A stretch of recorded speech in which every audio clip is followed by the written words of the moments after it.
I'm red. I'm bold. See? Very smooth. Very quick. On the ball. We got this down.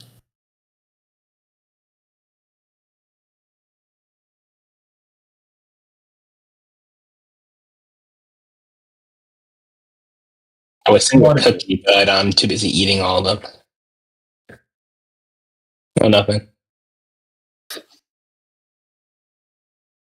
Oh, nothing. Yeah, that's later. That is later. That's a later problem.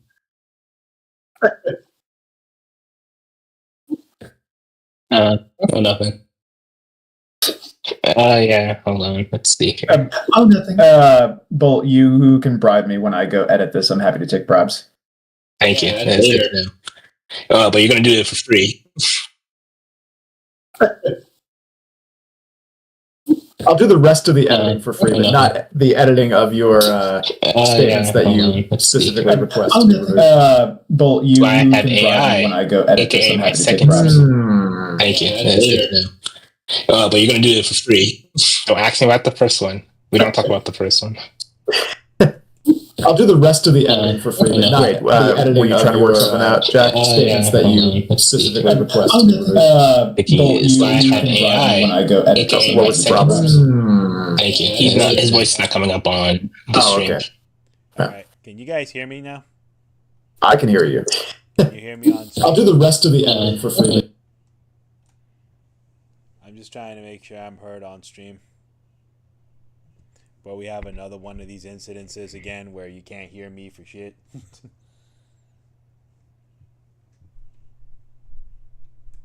I can hear you. Yeah, you're good on stream.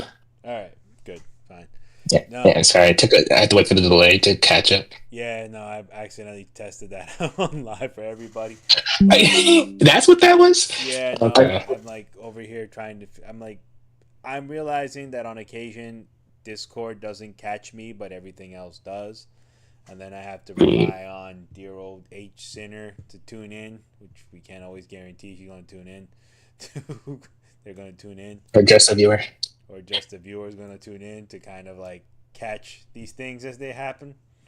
So, all right, we're good now though. So, today's subject, all that horrible audio outside, horrible audio with delays again.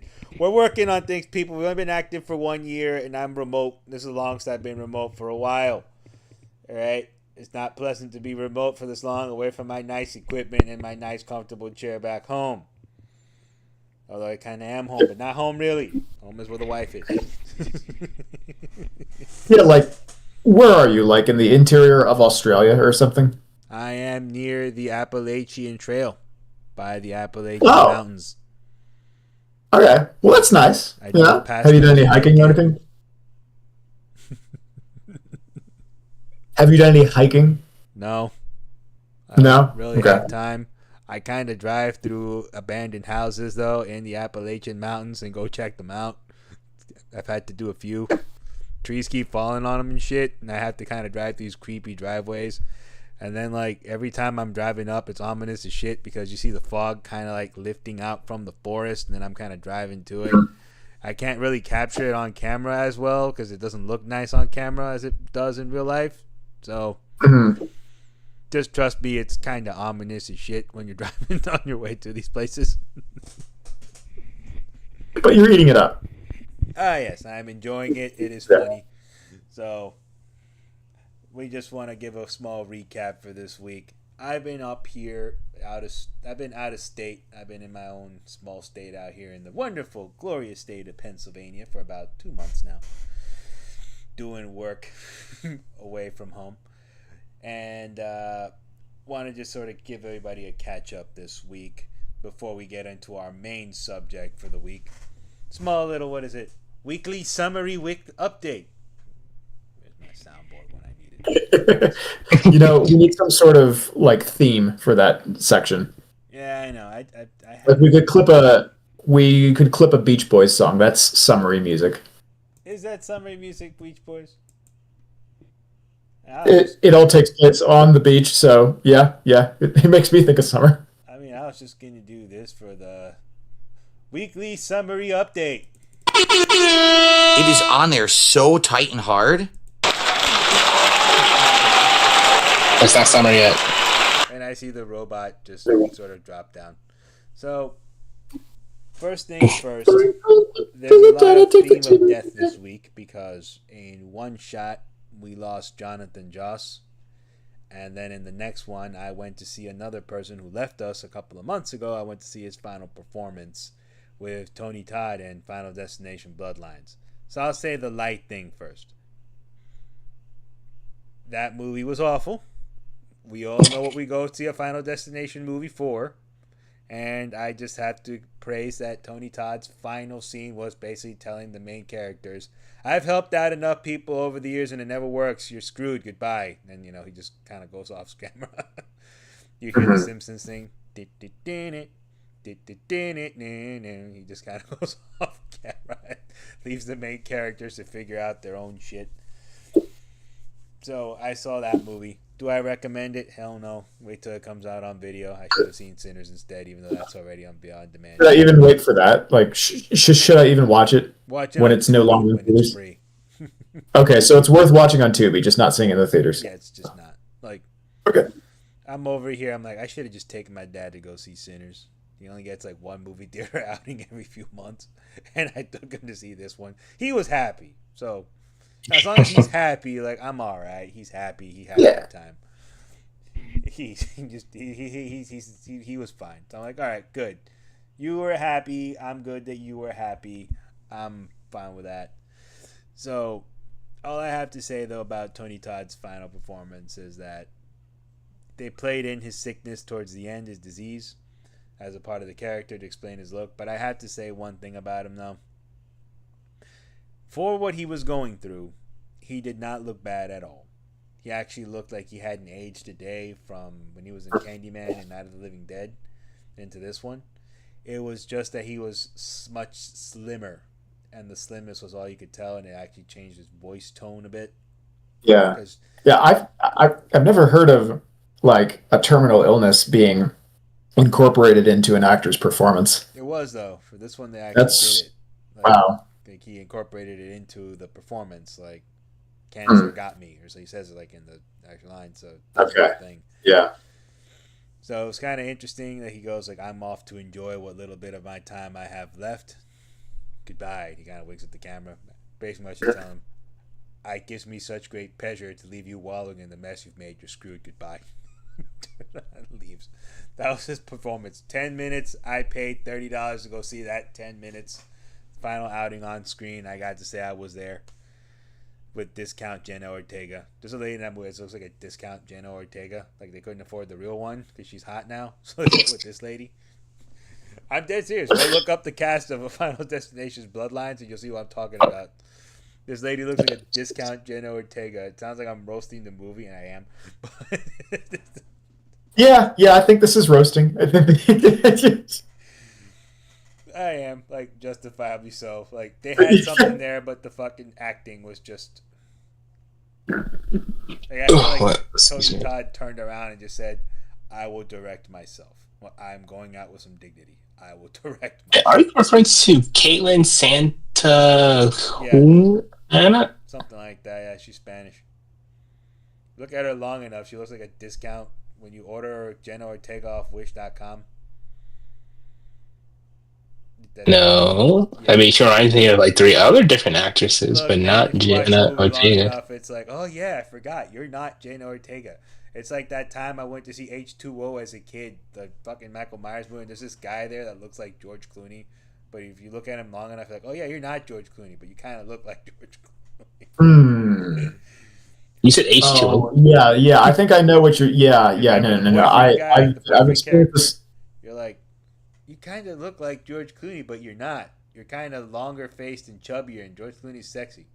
Okay. What? So, Let me guess. so are you talking about an experience where you think that you're watching one actor for a while, and then but like halfway through the movie, you realize, oh, wait a minute, no, that's not him. Not her. Yeah, it's one of those things. It's like you think you're watching that, and then you're like, wait a minute, no. It happens more when you're a little kid because like everybody kind of like mixes the same. You know. Yes. But when you're an adult, like you kind of like, you're not who you say you are.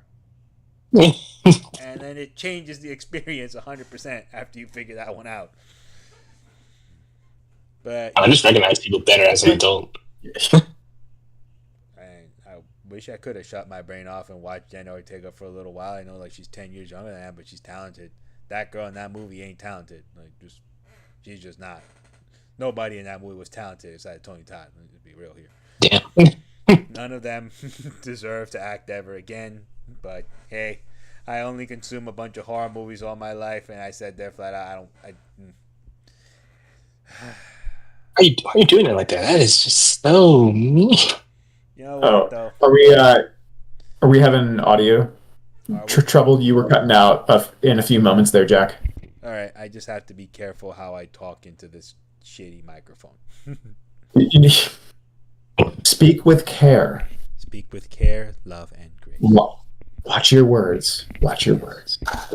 Yes. Yeah. I'm also so keeping at a good distance. Yeah. I hate to say it so meanly, but in other news this week, we've got Jonathan Joss. Jonathan Joss, who was the voice of John Redcorn on King of the Hill, which is a show that we reference here and there on the podcast. He was shot and killed by his former neighbor. Yeah. Which is a very, very strange way to go. Yeah, but it's just like it's weird timing too, because the King of the Hill revival is coming out in August, and he had already recorded all the episodes for the first go at the revival. I'm not sure how they're structuring it, but yeah, he recorded this first round of episodes, and yeah. So there's the poor one after him. Alleged stuff surrounding his death, which I just thought was really bad. The hate crime potential.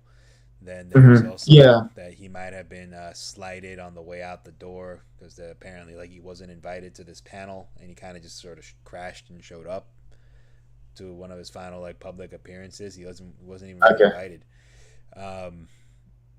He did a couple of other things which I always found fascinating. I didn't know he was in Jonathan Joss. One of the ones that I found out he was in this TV show. Oh man, I just have to pull it up the right way. Because there's one that was hilarious. I'm like, I didn't know he was in that. There we go. So I didn't know he was in Chris Farley's last movie, Almost Heroes. I forgot he was in that. And I didn't know he did a lot of voiceovers on some of the stuff I used to watch when I was a kid. Wild Thornberrys. I kind of watched Justice League. Really? Yeah, he was. Who do you do on the Wild Thornberrys? He was the Polar Bears. And the one episode the Polar Bears came out, he did an episode on that. I loved the Wild Thornberries. Yeah, and then he had a bunch of games. They got Nigel Thornberry is definitely my favorite Klasky Csupo character. Oh yeah, I've been in a meme battle with someone over Nigel Thornberry for the past 10 years. You know that smashing gif where you're like smashing and then like it's a smashing. Yeah. Oh man, but no, I sit there and I saw all this stuff and it's like he had a hard one on the way out before he passed away. And there was a lot of gross, macabre things happening to him. So it's a very sad finale to somebody that brought a lot of joy in our lives. Because once in a while, I find myself referencing John Redcorn in my own day-to-day. Especially when I see like something that just looks very obviously, it just looks, I'm like, are you like, what do you just like the John Redcorn situation? You're just ignoring it? I would never pleasure your wife the way I pleasure the wives of others. You are it's like...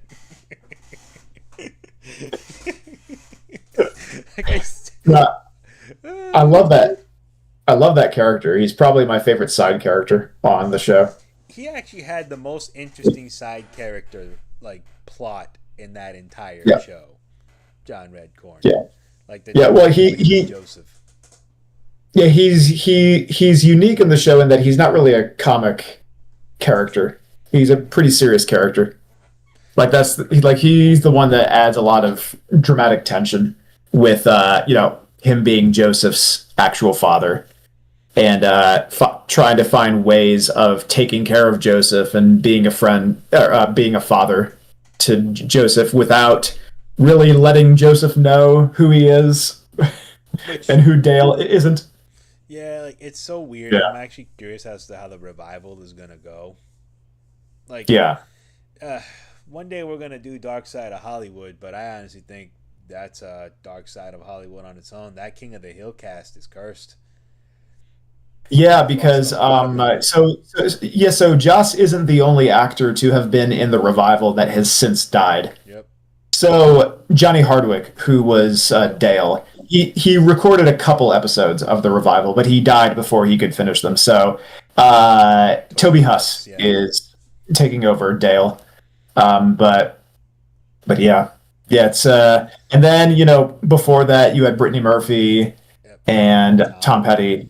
Yeah, passed away, and it's just really weird. I'm like, wow. When I was a kid, I wanted them to bring back Beavis and Butthead so badly. I used to despise King of the Hill when I was a kid. King of the Hill was a show that I liked as an adult. I did not like it as a kid. And then when they finally brought it back, I'm like excited because they brought Beavis and Butthead back, and I'm like, okay, I don't like this now, like I once did, Beavis and Butthead. Oh, so you flipped. Yeah. Now you don't like Beavis and Butthead, but you like King of the Hill. King of the Hill. Funny. I feel like we need Hank Hill to come back. It would be a little bit funnier to see how Hank Hill would be like these days. And then if we start bringing him back and the actors are just there's just something wrong with all the actors. Something keeps happening and something keeps changing. So I'm hoping that the revival is good because the way they're formatting it is, as you said, Red, how are we doing it? They're doing it like this. They're going to do one season dump on Hulu in one shot. They're just going to dump all the episodes on Hulu, and you'll be able to see everything in one day. They're not going to do a weekly release. They're doing one shot, and then I have a feeling it's because, these episodes are going to get clipped quick. They're probably doing a release a different way on the other side of the world, and they're going to leak. So I'm pretty sure they just drop it now and call it a day.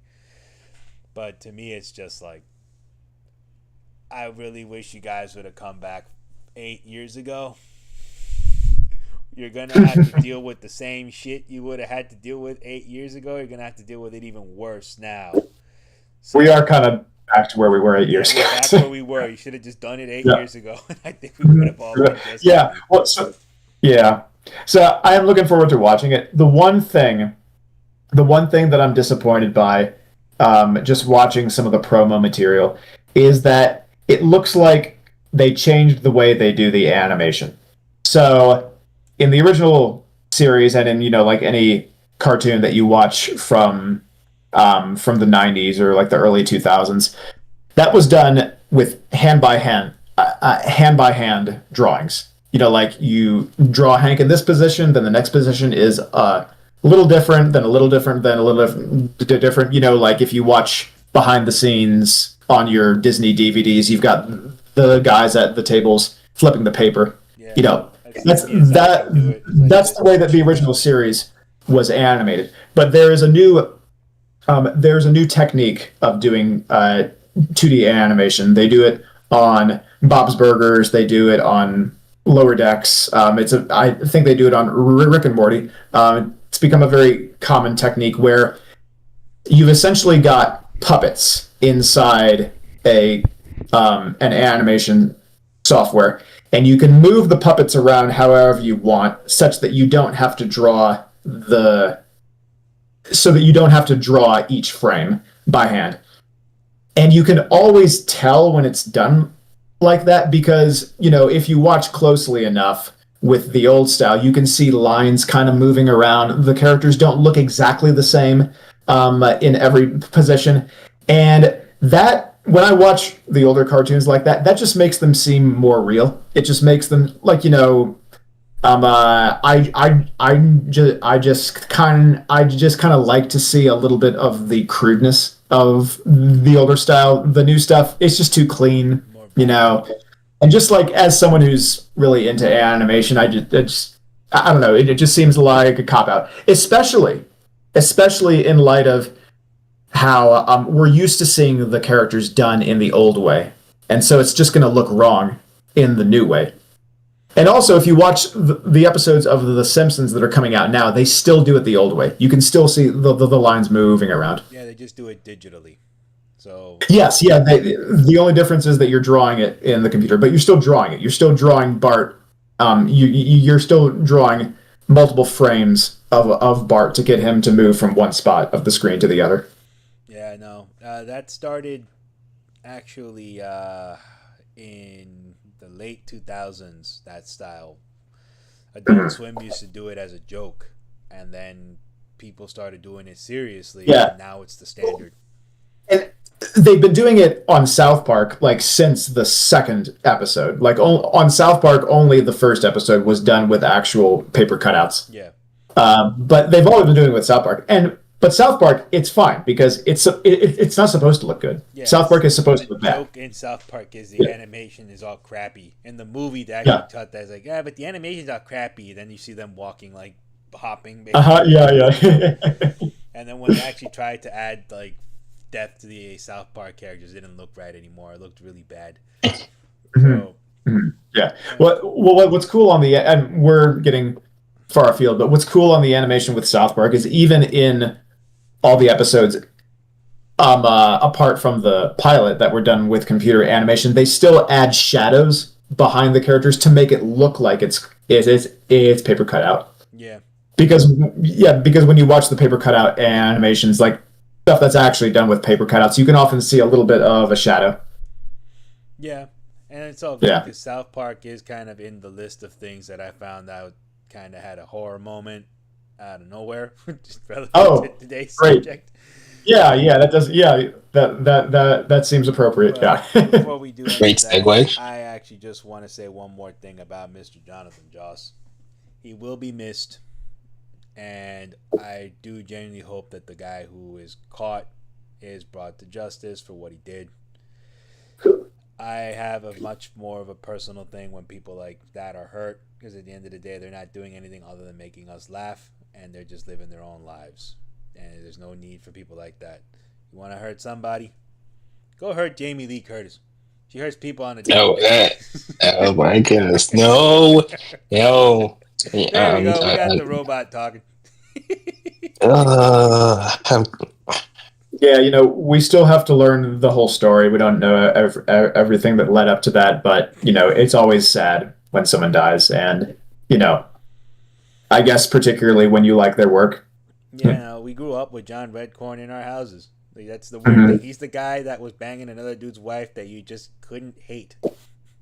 You couldn't hate John That's a good question. I mean, that's a good point. Yeah. That's a sentence if I ever heard it. Yeah, like in those movies, right? Whenever the guy is like cheating on is banging the dude's wife, like you hate him, but you couldn't hate John Redcorn. Like you always felt bad for him. Was he a fun character? Yes, but you always felt bad for him. Like you always wanted him to win at some point, and he never wins in that show. He never gets the justice that he wants. Like, okay, at least let me have a close relationship with my son. Nope. Can I get my land back? Well, he has a son that he can't. He has a son that he can't fully be a father to. Yeah. That's sad. Yeah. Even if it's we give him a pass on infidelity. Well, no, I mean even though it is his fault that it's that way, it's still sad. It's still sad. On top of that, like you have the situation that he's trying his best to get his land back, and part of me is like, dude, that's on you for listening to Dale Gribble for anything. You really should not listen to Dale Gribble for help in anything. That's on you. But like it's this whole thing. He can never win. Like John Redcorn rarely has a few triumphs until the final end of the show. Like he finally gets that triumph where he runs the Fudge Mountain. He runs. What is it? Mountain Fudge Cake or whatever it is. He finally gets that going, and he gets his casino, and it like turns into more of a kids thing, and he's actually happy to have like a kids thing going on with his band singing kids music. So to me, we're always gonna have Jonathan Josh singing that awesome song. There's a hole. There's a hole. I'm sorry, that song cracked me up because it's a song about suicide that he somehow manages to on the fly convert to a kid's song. There's a hole and there's a hole and where my pocket should be. Want to get up and not blow myself or something like that. He's like, it was the funniest thing ever. Okay, moving on. Well, yes, what's the today's subject, ladies and gentlemen, rest in peace, Jonathan Joss, is things that traumatized us in films that weren't supposed to be there, aka horrific things that were not supposed to be present in the films we were watching. It happens to all of us. You're watching something on TV, minding your business. Maybe The Simpsons are on some wacky adventure, and then out of nowhere, the screen just goes black and you get something creepy that leaves you speechless. Why is this here? Watching an episode of South Park for the lewd comedy, and then you get where my first incident happens, and we'll use this as an example. So the rules were, for this one, when we put this together, no Tim Burton. Tim Burton is horror adjacent, so he's out the window. You're expecting something nuts out of a Tim Burton movie. Tim Burton, he doesn't make horror movies, he makes horror-themed movies. Yes. That's what I call them. Yeah.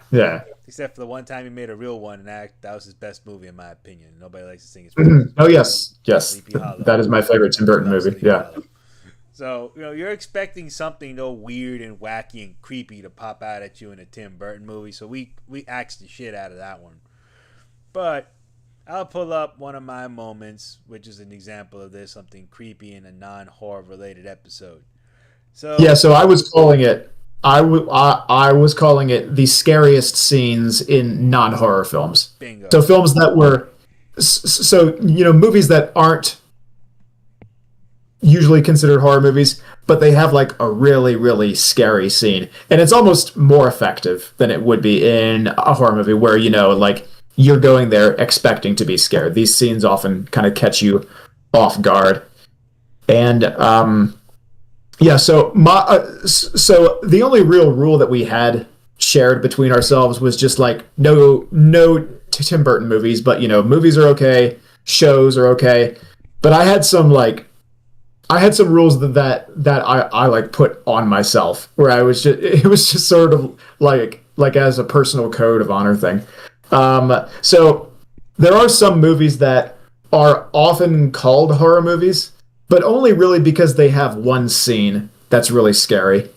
So like The Invitation, the 2015 version, not the 2022 version, and Mulholland Drive, things that often appear on best horror films from the 90s, best horror films from the 2000s list, and you look at them and you're like, it's just one scene. So, I mean, is that really a horror movie? So I axed those because, I kind of wanted to come into this with like a fresh take on these movies, like calling them horror. Some of the scenes, people have already said they're scary in other places, but, that was kind of what I was going for. All right. I was doing something similar, but after a while I expanded my way into shows because I found out that it happens more often on TV than it does in cinema. I guess TV has much less stringent rules, so they get away with doing some of the stuff on TV. So I'm after a while I'm okay, I have to expand into TV because some shows just has this happen more often than not.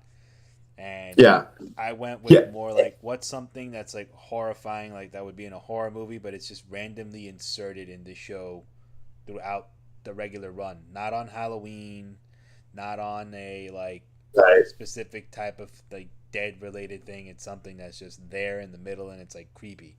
I made a point to myself Halloween specials are out. They're adjacent. They're right next to each other. So No, you can't use that scene where SpongeBob is just a brain with eyes. Yeah. Or no. Yeah. And so I was going through this one list on online of scary scenes in non-horror movies, and one of them was from Ghostbusters, and I was like, no, that doesn't count. Come on, it's already about ghosts.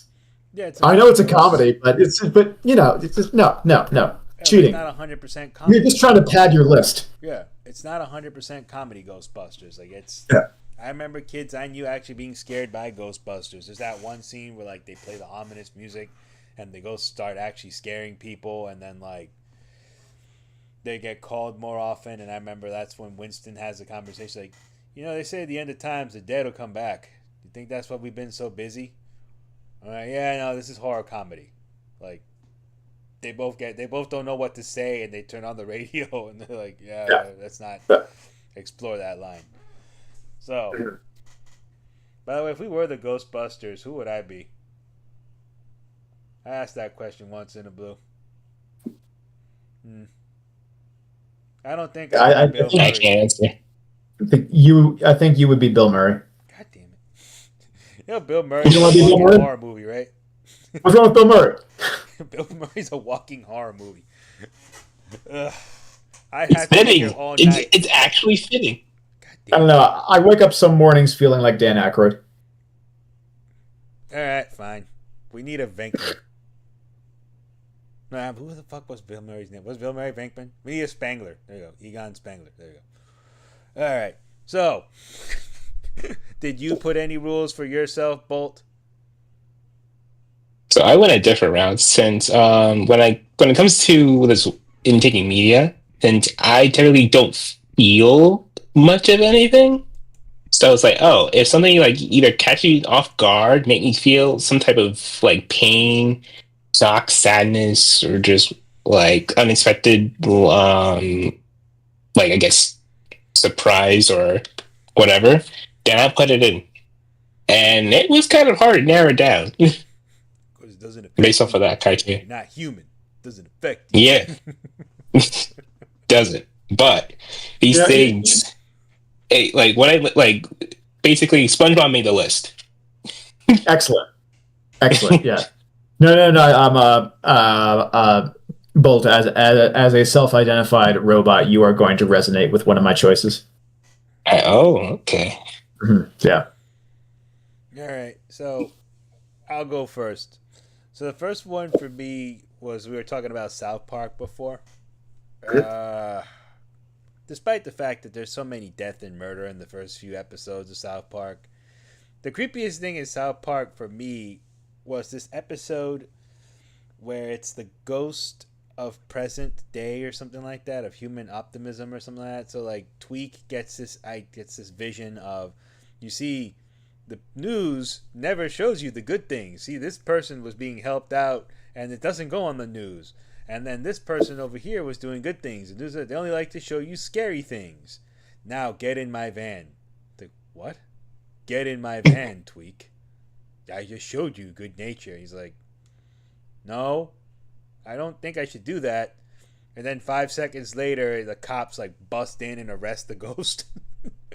The ghost was trying to molest Tweak. Out of nowhere. Yeah. Oh, I'm like, I remember seeing that as a kid. I'm like, what the fuck? Yeah. I forgot all about Tweak. Thank you for reminding me of Tweak.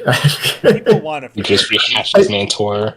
I feel like they replaced him with Butters. They did. I feel like and then they brought back Butters was kind of, I think Butters was kind of a reworking of Tweak. Yeah, South Park has this good way of like getting real for just a second, and then like completely breaking it. It's like, you thought we were going to do a touching moment, didn't you? No. No. You thought we were going to do something genuinely upsetting. No. We're not doing that. No. Don't worry. See, like, I was actually going to go with a separate episode of theirs where they parodied Red Dragon. There's an episode where they parodied Red Dragon, and there was this guy going around killing off a few characters on the show. Killed Mrs. Joksondik, killed the bus driver lady. And then, like, I'm like, ooh, this is one, but I'm like, no, because the whole point of this is that they're lampooning the psychics, and then how the cops that have to rely on psychics are incompetent, And this guy is like just obviously giving clues like, no, mommy, I don't want to have sex with you again. Come over here and have sex with me. No, mommy. And this guy's like, right here. Kyle's like, this guy right here. Look at him. He's doing it. Look at what he's doing.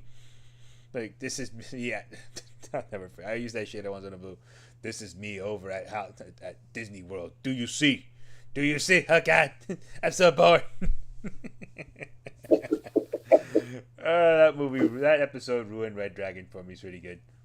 But I go, nope, this doesn't count because although it is, the whole point of that episode is that there is a serial killer on the loose in South Park, and it is kind of creepy as a whole.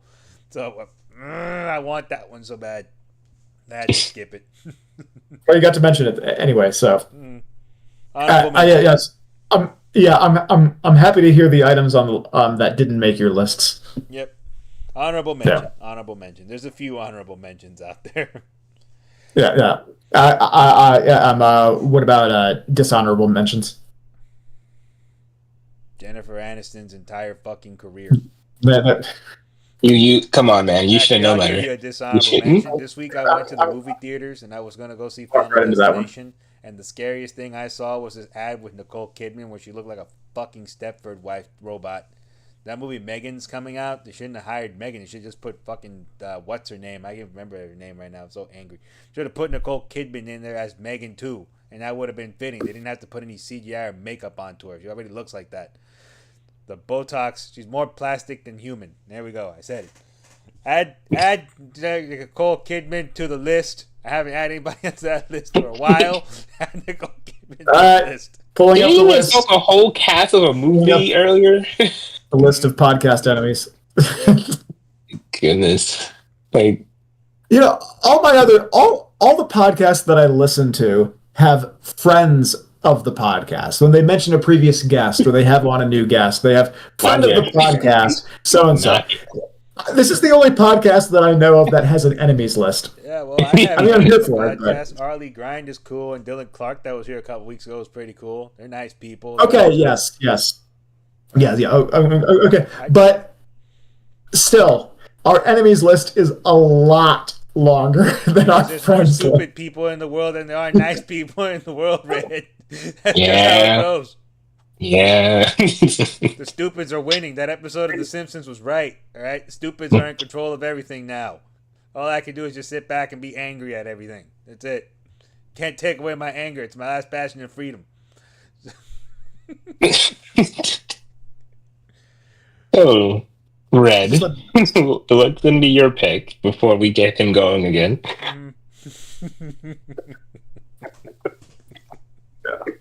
I'm not sure if your audio is fixed at this point, but I'll check in a second.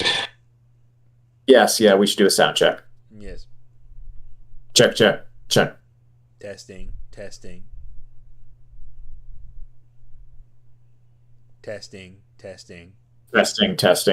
Yeah.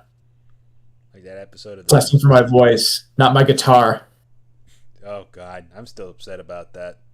I'm upset about that too. I was all ready. I had rehearsed. I had tuned it. Are we good, Bolt? You're still low. That's the only thing I need you to fix. You're still low. Oh, the only way I can get better is if I bring the mic a little closer. That's it. All right, I'll live with that. Let me see what I can do.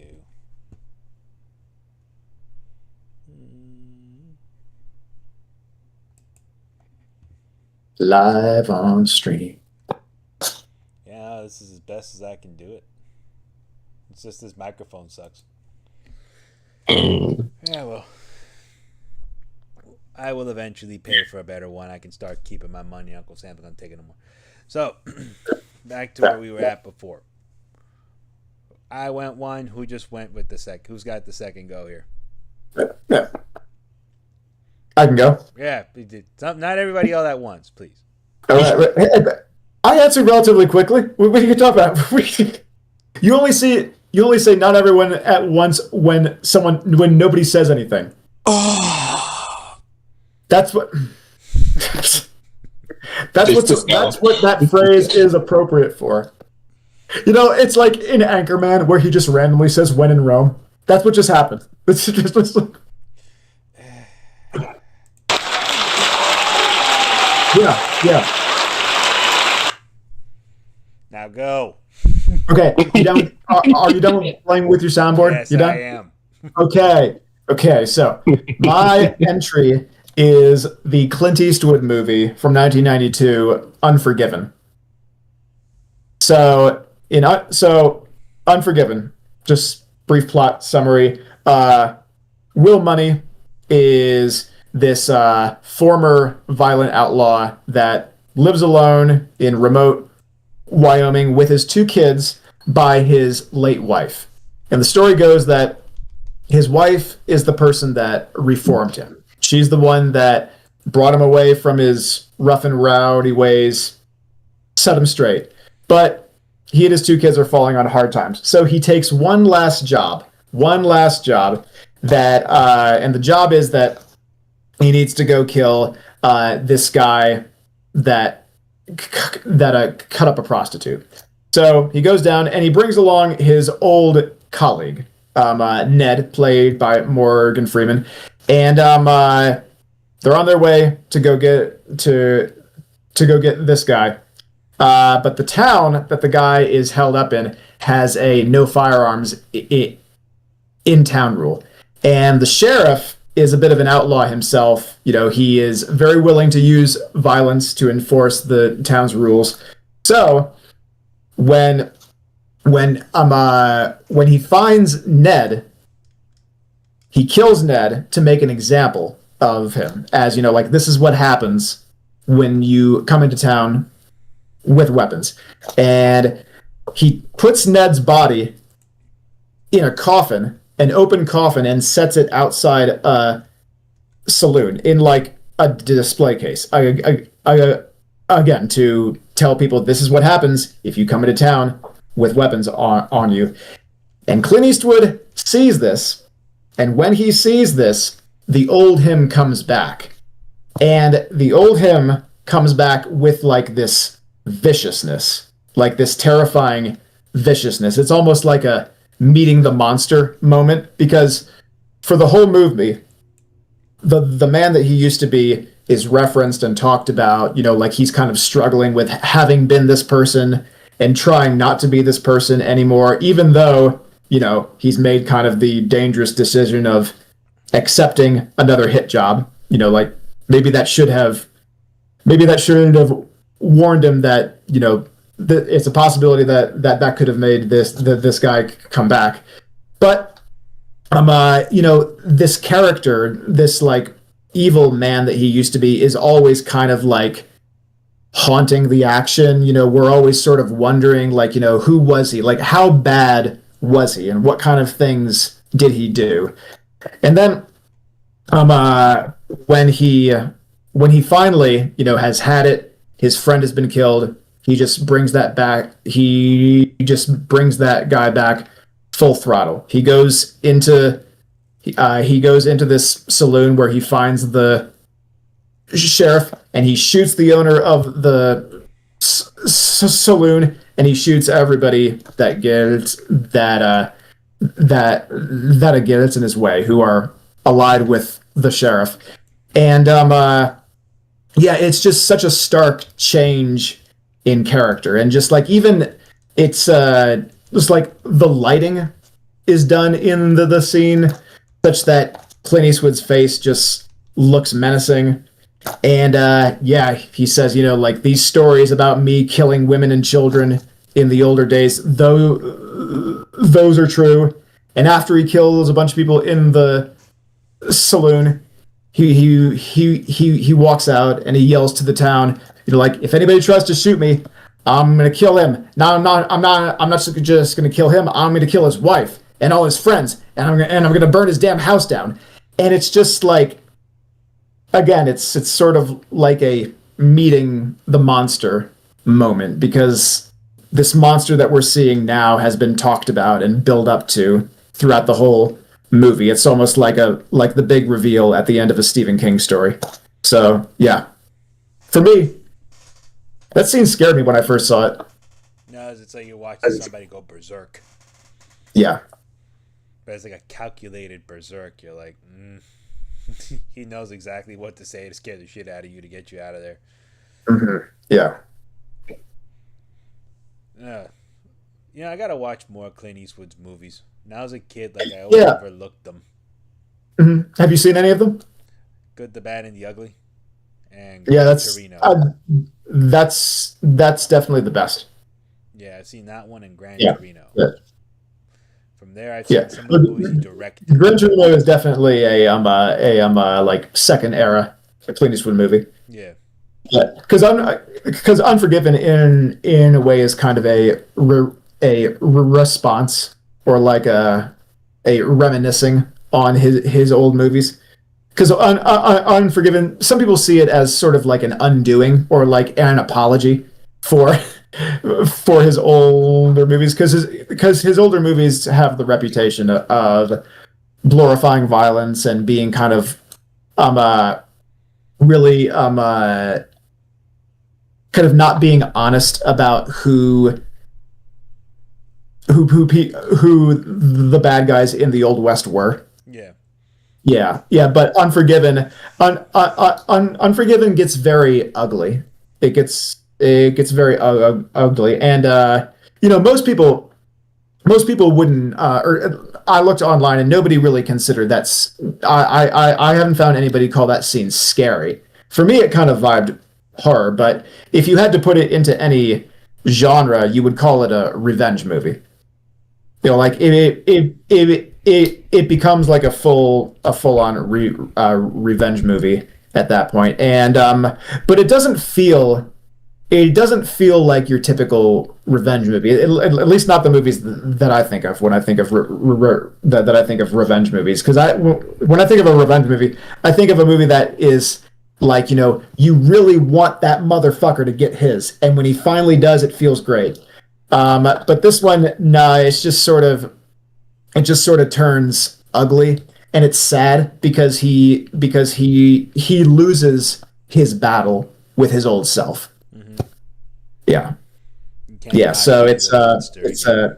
it really doesn't feel anything like Tombstone or Taken or any of those revenge movies that you know at times feel good to watch. It kind of those movies are sort of a way of indulging that darker side of yourself.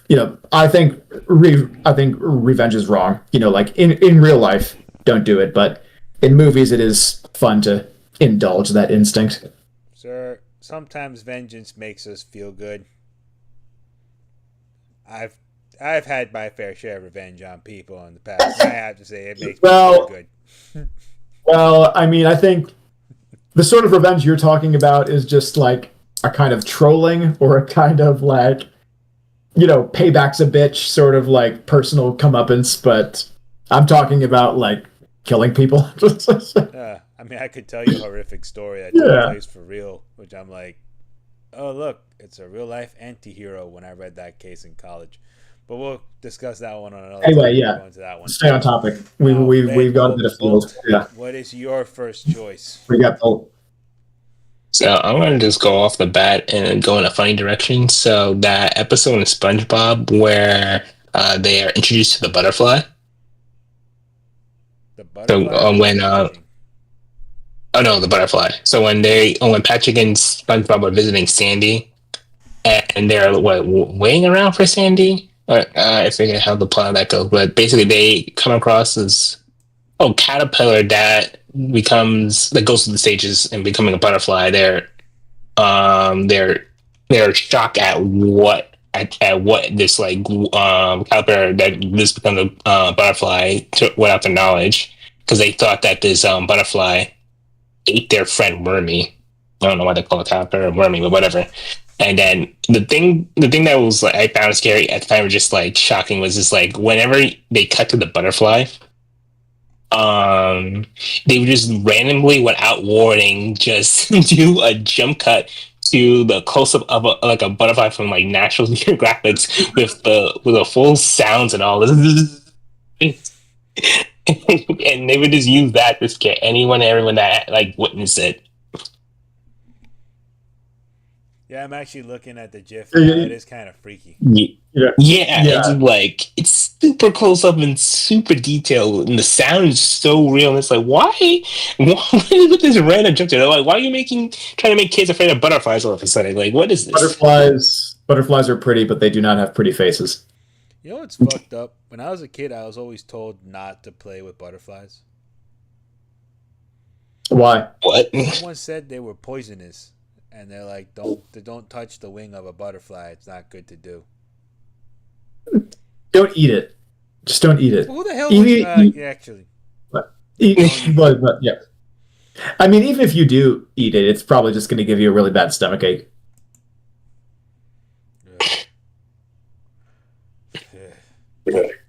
That's weird. I never heard anyone saying, "Oh yeah, don't touch a butterfly. They're poisonous." If anything, it would make sense not to touch them because, like, your pheromones will mess up their ability to mate or which have you. That would make sense. Also, if you touch them, you can take some of the scales on their wings off. That makes their wing. I think that makes their wings more fragile. So they can't fly. It becomes very tragic. But yeah, I never heard of people saying, "Oh yeah, don't touch butterflies because they're poisonous." Oh, now I'm curious if there's such thing as poisonous butterflies. Look out! There's one behind you. And that's probably a moth. Yeah. At this point where you are is probably a moth. Yes. All right, I'll go. All right, back to you, Jack. Back to cartoon world. So, do you guys know that in the Simpsons universe, Jason Voorhees is a thing? Jason Voorhees, what? He's a thing. He's real in the Simpsons universe. Oh, he's real. Okay. It wasn't a canon episode. It wasn't a Treehouse of Horror episode. It was like a legit episode that the finale. Oh, you're cutting out, Jack. Oh crap! Piece of shit. Microphone. Yeah, you had a good run. Better now. Yes. Yeah. Go back to explaining how Jason Voorhees is a thing in The Simpsons. So, you guys ever seen the episode Boy Scouts in the Hood? Bart. That's the canon Halloween episode, right? No, that's the episode where Bart gets high on Squishy with Milhouse and he joins us Boy Scouts. Oh yes, of course. I just watched that one last week. Yeah, so the ending is, thank goodness we found this abandoned summer camp. Yeah. And then, like, you see the thing in the woods, like, Yeah. And the episode just ends with, right like, there. that Boy Scout troop, like, getting attacked. Like, there's no resolution. Just the implication is, something was out there and it got him. It got them. Yeah. You know what's worse about it is that they also went through the bushes from that other movie with, the fuck was this guy's name? Deliverance. They went. You see, there's a scene where, like, I wonder how those other guys are holding up, and they're kind of looking backwards, and there's someone looking at. And I can make you squeal like a piggy. Yeah. Yep. And there's someone looking at them from the back of the bush, and then yeah, they're kind of scared looking around. That other troop got screwed.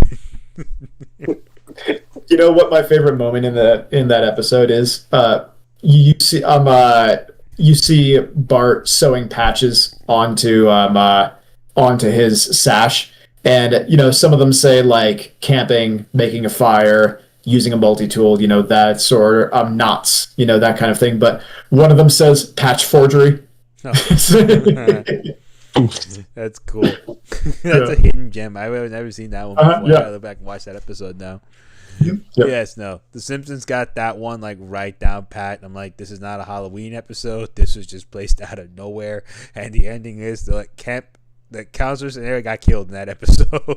Yeah, you can see why they started doing the Treehouse of Horrors, because the writers really do seem to love horror movies. There's a lot of horror stuff in the Simpsons. Oh, there are. It's like those first seasons were the shit. I love those first seasons still. But this one was like this wasn't a Treehouse of Horror episode. That just means these kids got killed by Jason Voorhees. Yeah. Everything that's not Treehouse of Horror, it actually happened. Yeah. Fun fact: that was Mermaid Man that says that last line. Thank goodness we found this abandoned summer camp, right, kids? Oh, that's right. Ernest Borgnine was like, yeah. He was playing That's funny, himself. yeah. So that means in the Simpsons universe, Yeah. Ernest Borgnine was murdered by Jason Voorhees. Yeah. Was it Genius. Ernest Borgnine doing the voice? He was doing the voice. It was? Okay, yeah. Yeah, it was his guest appearance. He was murdered by Jason Oh, Voorhees. Oh, man. See, nice and simple. Bolt, your turn. I'm wait, gonna no. go. Red's no, turn. it was, My bad. I can still go. we were going clockwise. Yeah, we're going clockwise. All right. My bad. If your screen is the same orientation as mine, is it? In my screen, you're here, Maybe- and he's down here, and this is the Brady Okay. Bunch. Let's go. Right. Yeah. How did we become the Brady Bunch? Anyway, Not so bad. So- Way. I've got a show. So mine is the finale of the first season of The Sopranos. So in the first season, there's this plot to whack Tony, and his uncle is behind it. And shockingly, his mother is also behind it. His mother's kind of the one that like nudges the uncle along. And the reason she does this is basically because she resents Tony for having put her in a home. And yeah, so, family dynamics, family drama, but eventually, but like we know about this plot, and we know that Livia, his mother, is behind it throughout most of the season. So it's not like a big reveal that we get that she was behind it. But Tony didn't know it for a fact until an FBI agent sits him down and plays him tapes of his mother speaking with his uncle because her apartment was bugged by the FBI.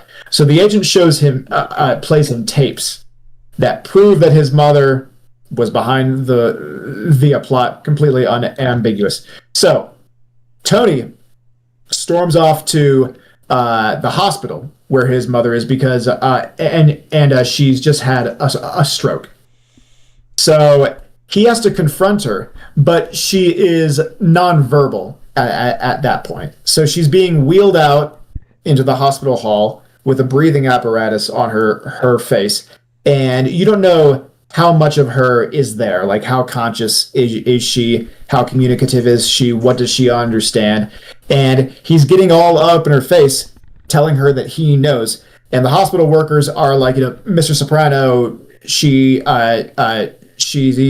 not fully conscious, she doesn't understand, and he's like, my ass, and he and he tells her again, I know what you did. And some security guards are wrestling Tony back to just, like these hospital workers, they've had it enough, they're calling security to take him away. So these security guards are holding Tony back, and then Tony starts yelling, look at her, she's smiling. And you see this like shot of her, and it's from a far way away. It's from far away, and you can just see like this little crack at the sides of her mouth, like just barely. You're not even sure if you do see it at first, because the shot is from far away, and she has that breathing apparatus on. But he keeps going, look at her, she's smiling.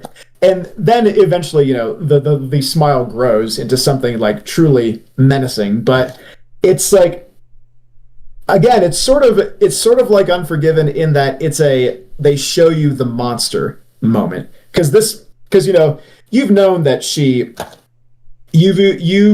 was behind this the whole time, but she's an old lady, she's semi-delirious, so you don't really hold her totally accountable for it yet. But when she starts to take pleasure in the fact of what she did, that's when it becomes scary. That's when she becomes evil. And I think like that's what makes her like the primary evil character of the first season. In the next season, season 2, it's Richie Aprile. Mm-hmm. In the next season, it's Ralphie. But in the first season, I think it's Livia. Livia is like the one character that you can say is truly evil, because you can, like you can make arguments for like, Silvio's not really evil, Paulie's not really evil, because violence is a means to an end for those guys. They don't do violence for its own sake. They don't really take pleasure in the violence. But Livia, Tony's mother, she was like taking joy in the fact that she she formed a plot to murder her son, and now her son knows it. So yeah, that's my scary moment. Honestly, with The Sopranos, they have a couple of moments in that show which are like almost ghost-like. So there's like a top 5 on that one on its own. But I actually did, since we're on The Sopranos, I had one from The Sopranos, which is very like quick and very subtle. So Yeah. one of the overarching deaths in that show is when they kill Big Pussy. Yeah. So there's a couple of episodes throughout where he keeps dreaming, and when he's like in a sick like dream, like near death experiences where he keeps coming back. But there's one that was very creepy where out of nowhere he closes the door and there's a mirror and you see Big Puss in the mirror. When this is like after he's dead, like he's in the mirror, and then they open the door and he's gone again. It's a very like subtle, quick scene, like implying, the ghost of Pussy's here, watching you. And there's a lot of stuff like that in that show. Like even the finale is strongly hinted to have been given away in around season 2, after they try shooting Chris, where he's like, he had a message for you, Tone. Like, what's that? 3 o'clock.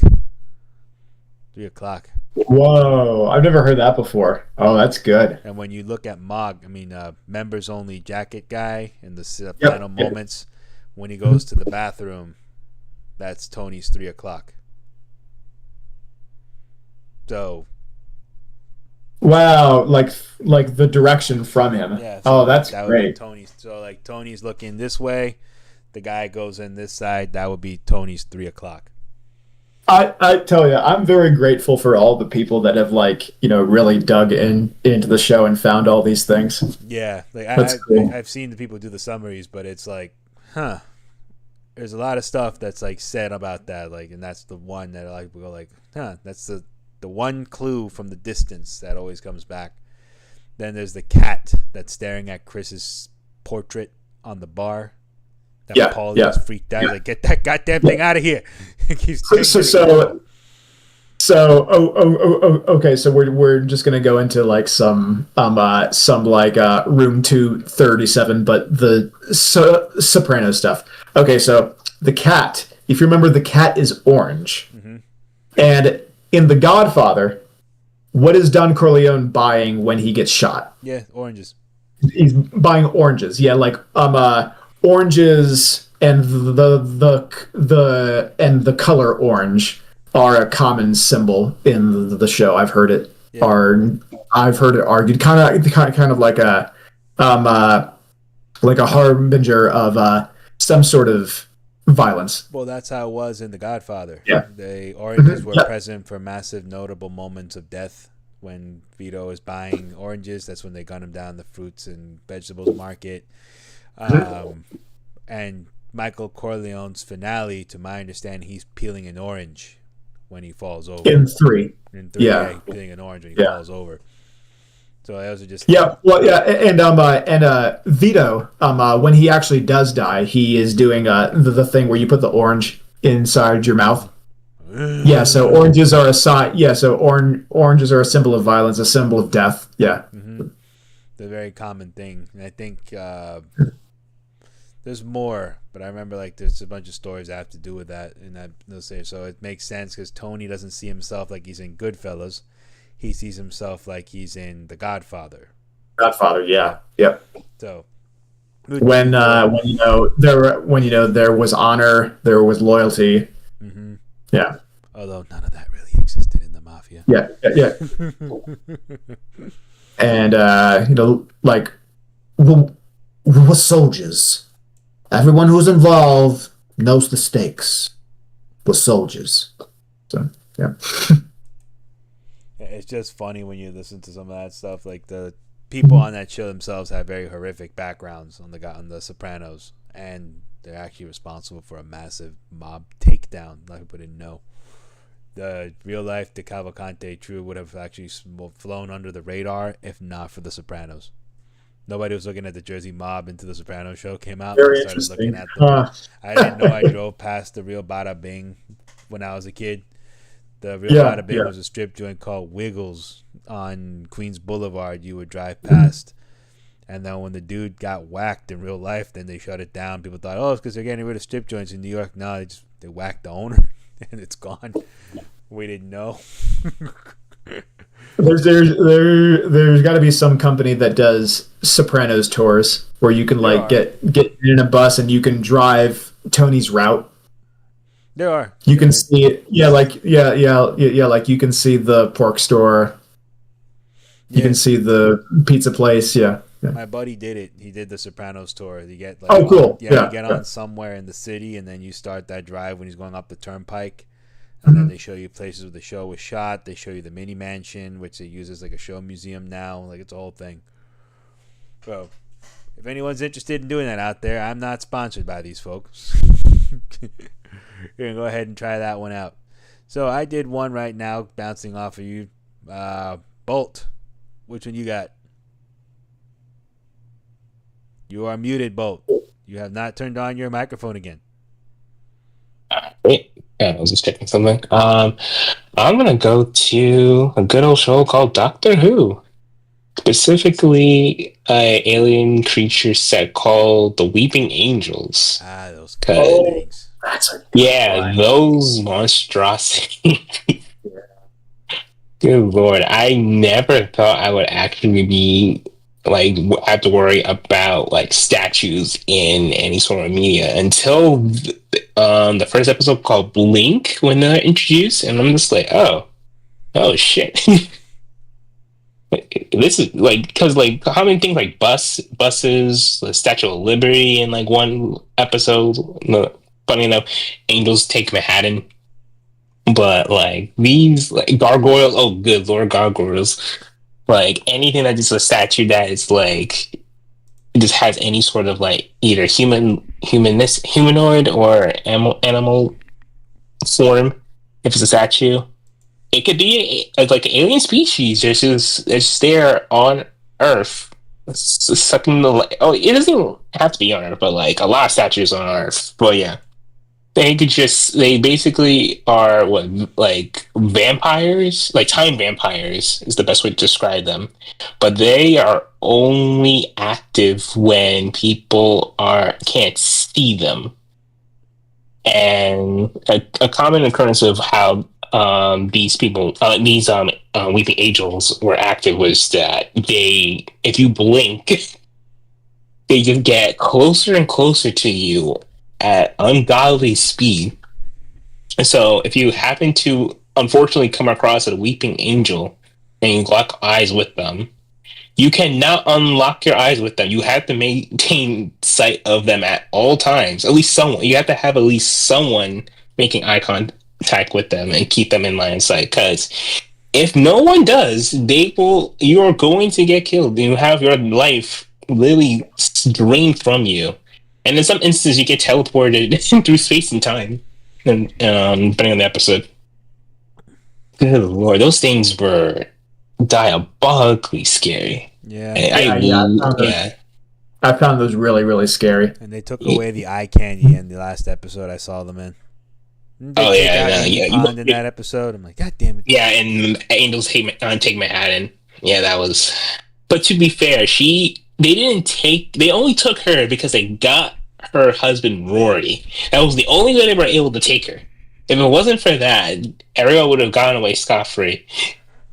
Yeah, but Roy was Kenny after a while from South Park. He died so many times in that show and then kept coming back in. He had 3 or 4 died more than a lot of. Yeah, he died the most out of all the companions. And he came back. One of the times he came back as a hardened Centaurian soldier because he was teleported / reincarnated into Rome. And I forget the time period when Rome was still relevant. But geez Louise, that man suffered a lot. Yep. What's funny is I used to drive past that grave where they got transported all the time because that was in Queens. Yeah, that when they turned the Statue of Liberty into a weeping angel, I was like, all right, okay, now. Right. Yeah. It wasn't just in. It was also in his relationship with Amy that things were tough for him, because you got that theme of how he loves Amy more than she loves him. That's very much clear. Yeah, it doesn't help that you had the doctor there and that whole weird dynamic at the time where it's like, oh, the female companions are just like more or less in love with the doctor, and she was the only one that was basically had a relationship with someone else, but was like still prioritized the doctor, as if like their actual, like her actual boyfriend and slash husband, and father to her child. It's like a third wheel in their dynamic, which was just odd. Meanwhile, the guy's literally getting killed and reincarnated. But good lord, I'm not sure who's the best companion out of all of them. It's like a 3-way deadlock between her, Clara, and Rose. But that's a topic for another day. The best companions are the ones we never got, like Rory's dad. Oh, I remember Rory's dad. Yeah. Bernard Cribbins was a real guy. He passed away a couple years ago. May he rest in peace. Right, yes. So, you gave one. I'll give another one out. I didn't expect to give two to this one. This is the one I actually wanted to talk about. So, do you guys watch It's Always Sunny in Philadelphia? Heard of it, never seen it. I've seen a few episodes, but I don't know the show well. All right. Dennis is a fucking serial killer. I think you've mentioned that before. Yeah. So there's this episode where they're getting therapy or some shit, and then suddenly he starts to say like, well, what would you do? Like, so what do you think I'm going to do? Kill him? Of course I would kill him. But you haven't thought about that, dude. Have you thought about the smell? Have you? You have to put it away in plastic where they can't see it. Somewhere where you can go look at your trophies. Like, now, like you see, like this dude's face just starts to go like really unhinged and shit. And she's like, Dennis, what are you talking about? Of course, you stupid girl. You don't know what I'm talking about, do you? And he's like, what? Someone has a control issue. Someone has a lot of problems. But apparently it's like strongly implied that Dennis Reynolds is actually a fucking serial killer. But in that one sequence, like when he's yelling at her, it looks like one of those reveal scenes in a horror movie. Later on in another episode with this guy, like I'll just point out too, this is funny. He's suspected of killing someone, his ex-wife. And he's very charming, very nice with the detectives and everything. And then once like the detective leaves, he just kind of like sits back in the chair and gives his deadpan stare like this. He just Googled him. And then he looks like a serial killer. He doesn't move for the entire he was just like this like 30 minutes. Doesn't even blink. He just sat there. Like this guy's guilty. I don't know if he did this crime, but he's guilty of something. I don't know what this guy did, but he did something. And you're like, well, why is he crazy? And you find out that, like, well, technically Danny DeVito wasn't their biological dad in that show, but Danny DeVito was running Frank Reynolds was running a sweatshop where apparently when the people would pass out from exhaustion, he would just put them in the soup. If that made any sense. The show, I had no idea this show got that dark. Oh, the show gets dark. That is, wow. You know, I've heard it described as basically Seinfeld, but turned up to like 60.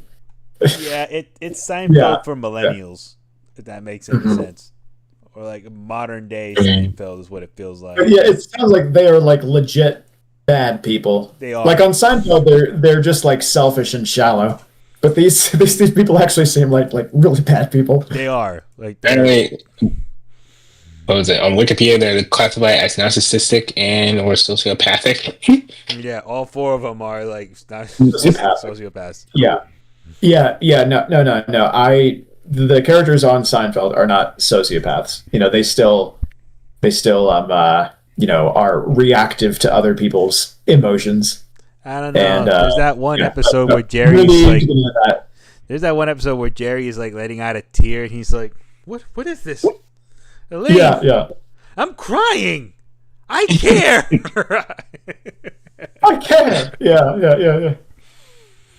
Ah, man. My dream was always to grow up to be like Kramer, not do anything and live somehow in one of the most expensive parts of town. No, Kramer the character, not Michael Richards, right? Now I want to do what Michael Richards did. They're two Thank you for different the things. clarification. Thank you for the clarification. Everybody only knows Michael Richards as Kramer, but I knew him at a bunch of other things, right? He was a problem child. Yeah. That was a very strange thing. I mean, personally, I think that was an episode of like someone just having a mental health breakdown, Oh, and Dave sometimes Chappelle that summed that shit manifests as you like saying things that you don't actually mean. Dave Chappelle summed it up. He's like, someone's having a bad set. He's like, don't let him break you, Kramer. Don't let him break you. Yeah. No, it's kind of like Eric Clapton. Eric Clapton had this episode where he just like started going on this racist rant in the middle of a set, talking about how like England is a white country, we don't want you here. And then afterward, he was just like, I don't know why I said that. Like at the time, I had a black girlfriend. Most of my friends were black. It just doesn't make any sense why I said that. So it's like he was just like so coked up that I don't know. Sometimes when your mind does funny things, you say things that you don't mean. Sounds like someone we know, Bolt. That's a different list for a different day. Okay. Yeah. Bolt and I run into a lot of fucked up people. Let's just Okay. You're gonna have to tell me off mic. Yeah, off mic. Until my therapist. Okay. So Yeah. yes. Okay. So now, this is for you, Bolt. This is for the resident robot. Okay. So, 2001: A Space Odyssey. Oh shit. Right? Isn't it? I'm Yeah. afraid I can't But- let you do that. So, related to that scene, but not quite that scene. So, leading up to this, there's a ship that's going on a Jupiter mission. And the ship is run by this AI called HAL. And the AI is kind of imbued with a human personality in order to make it easier for the crew to interact with. That's kind of the logic behind making the AI really feel like a real person. Yeah. So, but what happens is that the AI reports some sort of machinery malfunction. And so they go to check it out, and it turns out that there's nothing wrong. The AI was wrong. But the AI, Hal, is very adamant about, like how it wasn't that this was due to this was due to human error. It wasn't my fault. You need to go check again. And Hal is just sort of like giving off this kind of paranoid vibe to these two crewmen that are on the ship, that they get into a pod where Hal can't hear them, and Dave and Frank, those are the names, and they discuss, okay, if we discover that we were actually right and Hal is wrong, that there was a mechanical malfunction, we're going to disconnect him because he's really kind of scaring us now. Now they think that Hal can't hear them, and they're right technically, but Hal can see through the window and he can read their lips. So when the guy goes out to inspect that, when Frank goes back outside the ship to inspect the machinery, Hal cuts off his oxygen tube, and now he's floating now he's floating freely in space. And Dave goes out in his own pod to collect Frank's body. While Dave is doing that, Hal murders the two other astronauts that that are in suspended animation on the ship. And then when Dave tries to get back into the ship, that's when you get the famous line, "I'm afraid I can't do that, Dave." Now, when I say scary scene in 2001, Space Odyssey, most people would think that's the moment that I'm talking about. But I'm talking about a little later than that. So Dave manages to get back onto the ship, and he makes it into the part of the ship that contains Hal's memory core. And he starts to take out all of the important bits in order to disconnect and essentially kill Hal. And Hal, throughout the whole thing, he speaks with exactly the same tone, no matter what he says. Like, "I'm afraid I can't do that, Dave. Dave, can I ask you a question? Can I ask you a question?" Like it's all that very monotone voice. But in this scene, when Dave is killing Hal, Hal starts to beg for his life in that tone. So he starts, "I'm afraid. I'm afraid." And that is the moment that sends a chill up my spine. It's like, he has the instinct of self-preservation. Like early on, he just kind of takes orders, but he's still capable of having a conversation. He's capable of like expressing a viewpoint. But you can kind of imagine that would be programmed into him just to make him seem just like part of the overall philosophy that his creators had. Like we want to make this thing easy to interact with, so we want to make it feel like a person. So you could just chalk that up to his programming. But when he has the instinct of self-preservation, that's when we're starting to get a little more human. And then when he starts to become afraid, that's when it's like, oh, we've crossed the line. We've crossed the line into AI being fully conscious. So I think that's part of the scariness. But I think it's also just like, it's really unsettling to witness a murder. Well, I mean, not really a murder. Like, Dave is kind of defending himself, but witness a killing, the end of a life that just involves taking out a few disks from a memory core, and to hear a conscious being begging for his life in that monotone voice. It's just very, very creepy. And, I was thinking about well, it's not really, I don't know if it's scary, but it is creepy. For our purposes, I'm considering creepy and scary to be the same thing. Well, it is creepy because that thing was murderous. That thing was trying to kill him, and the imagery was creepy when he goes into the mainframe, and it looks like he's in hell as he's pulling every single one of these things out. Yeah, but so when he's like picking off the scientists in order to protect himself, that's the basic instinct of self-preservation. But the emotional core of that instinct is fear. Mm-hmm. Yeah. So I think that maybe that's why it weirds me out, because we've got a machine that's like made it down to that very basic a level of what it's like to be a conscious being.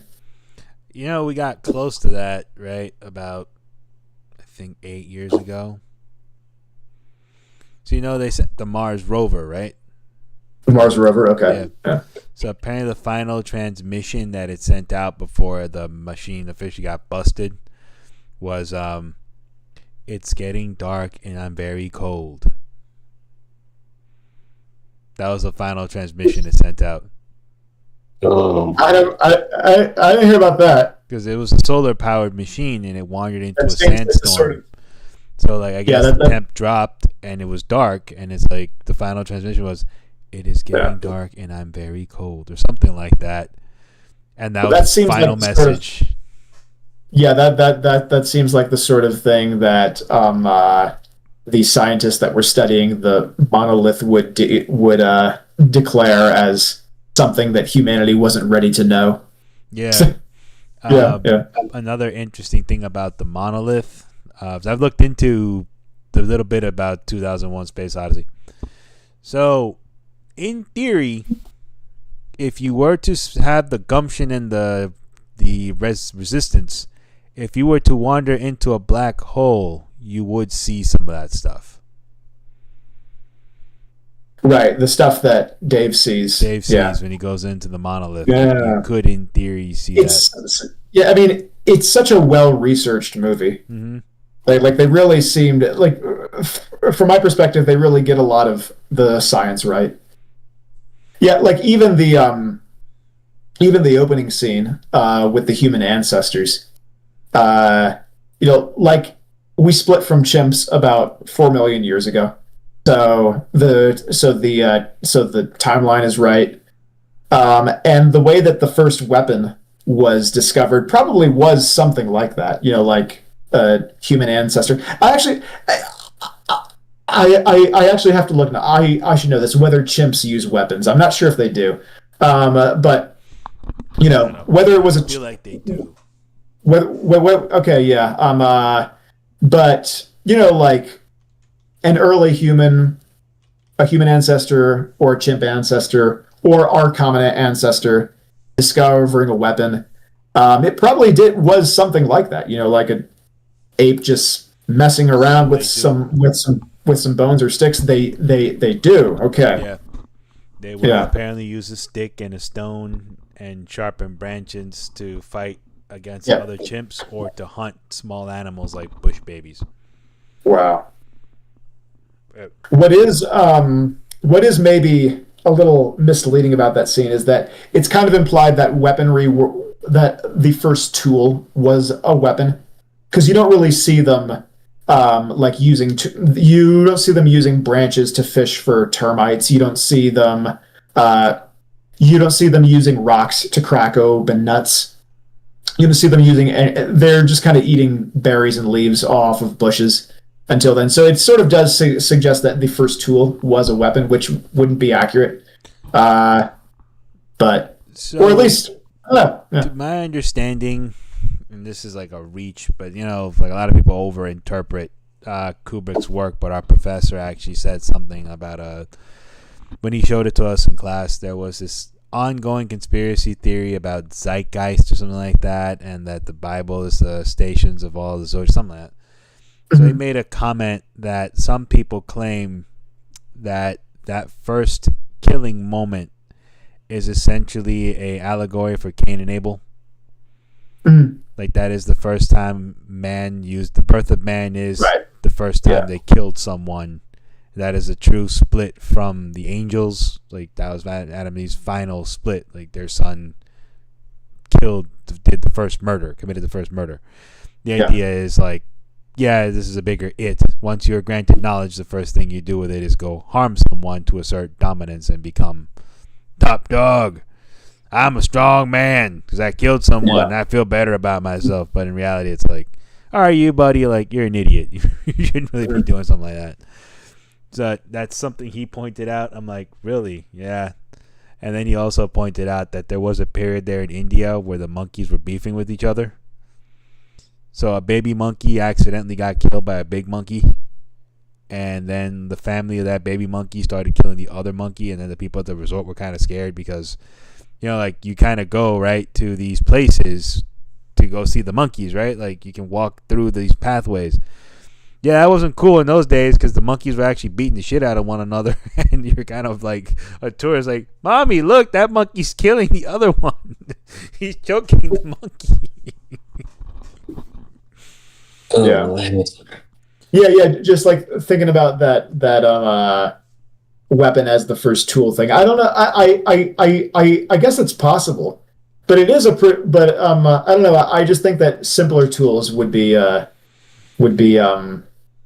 maybe the first thing. But then again, what do you mean by simple? Like in order to make a stick, the monkey does need to strip off leaves from the sticks, so that's object modification. But with a bone, you don't need to do anything with a bone before you use it. So maybe weapons are the simplest tools. I don't know. You use it, and also like, there are some chimps that use rocks to crack open nuts. So that's very much like what you would do to crack open a head. to bash in someone's head. So I don't know. Maybe at least in the human chimp line, the first tool was a weapon. Yeah. I mean, we never know, but that's the mystery, right, of where we come from. Like, how do we learn? How do we do that? Right, yes. 2001 A Space Odyssey was a good one. I'm actually pissed at myself. I didn't think about that one. Yeah, I was. That was one that I was a little hesitant about because it's like I think like it is a famously scary scene, but it's not considered a horror film usually. I've never really I've never encountered that that idea before. I like just one article I found, but yeah. Also, a lot of the directors, the directors of two of my movies have also done horror films. So Kubrick, obviously, The Shining, and really, like, you could make a case that a lot of Kubrick's films actually are horror movies. The Shining, I think, is the only straight up horror movie that he ever did. But you could make a case that, like, Eyes Wide Shut is a horror movie. I was just about to say that because I gotta watch that one. Clockwork Orange. Yeah. I did think about including the last moment in that opening scene of Full Metal Jacket. I am in a world of shit, and then Kingpin shoots Arlie Ermy. Yeah. Yep. A lot of people forget that Private Pile was his Kingpin, folks, over on the MCU. I met Arlie Ermy. Oh, yeah, that's awesome. At a World War II festival. Oh, nice. Yeah, he did serve in World War II, right? If I'm not mistaken. I don't think he was quite old enough to be in World War II. I think he might have been in Korea, but he was a drill sergeant. Like that's something. He actually was a drill sergeant. He was a real. So the story goes that the story goes that on the set of Full Metal Jacket, he was a technical advisor, but Kubrick liked his demonstration so much that he fired the actor that was playing Gunnery Sergeant Hartman and just hired Arlie Ermy. I actually remember who the real guy was because he came out talking shit not too long ago.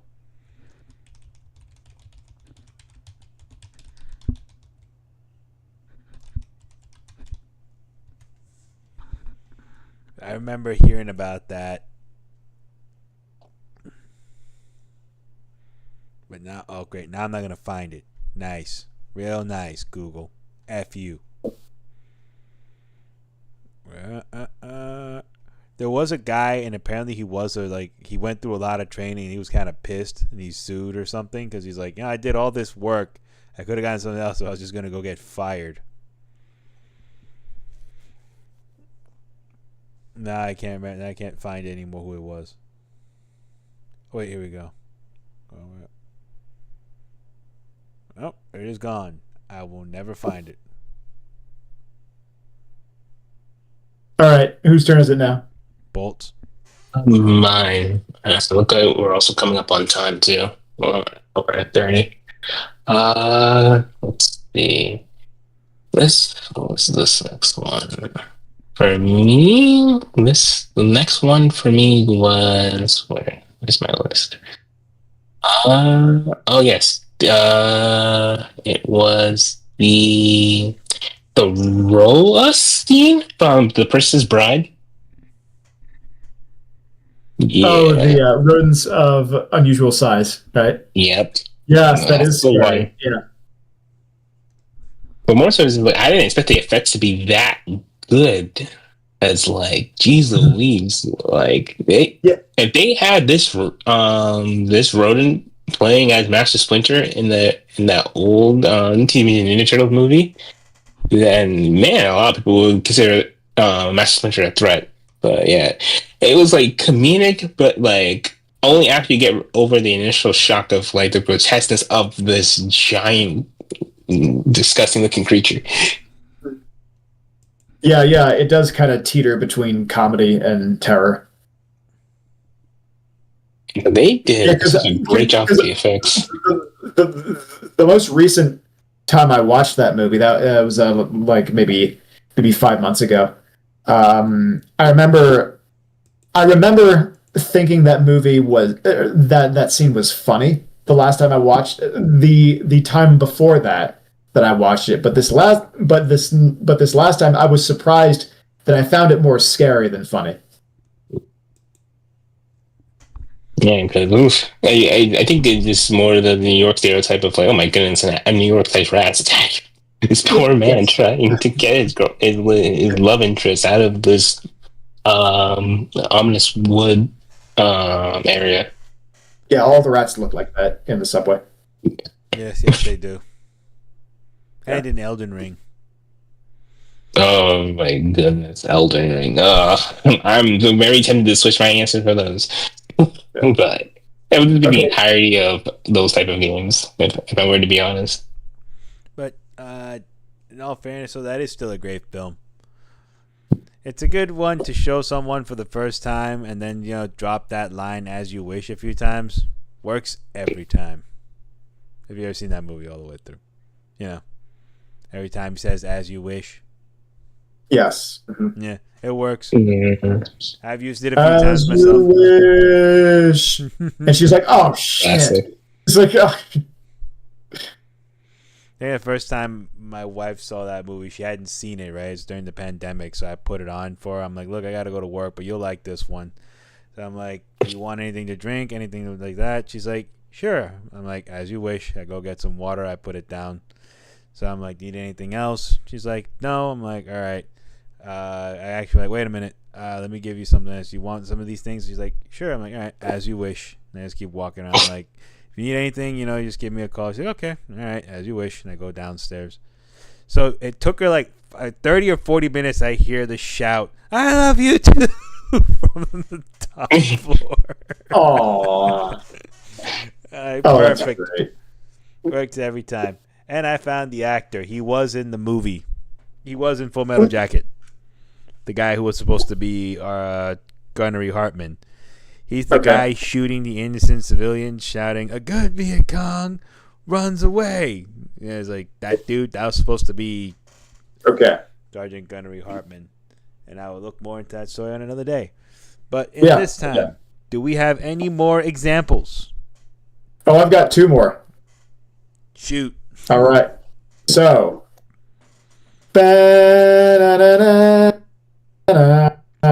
we've already mentioned this movie briefly during the Sopranos discussion, but yeah, The Godfather, the horse head scene.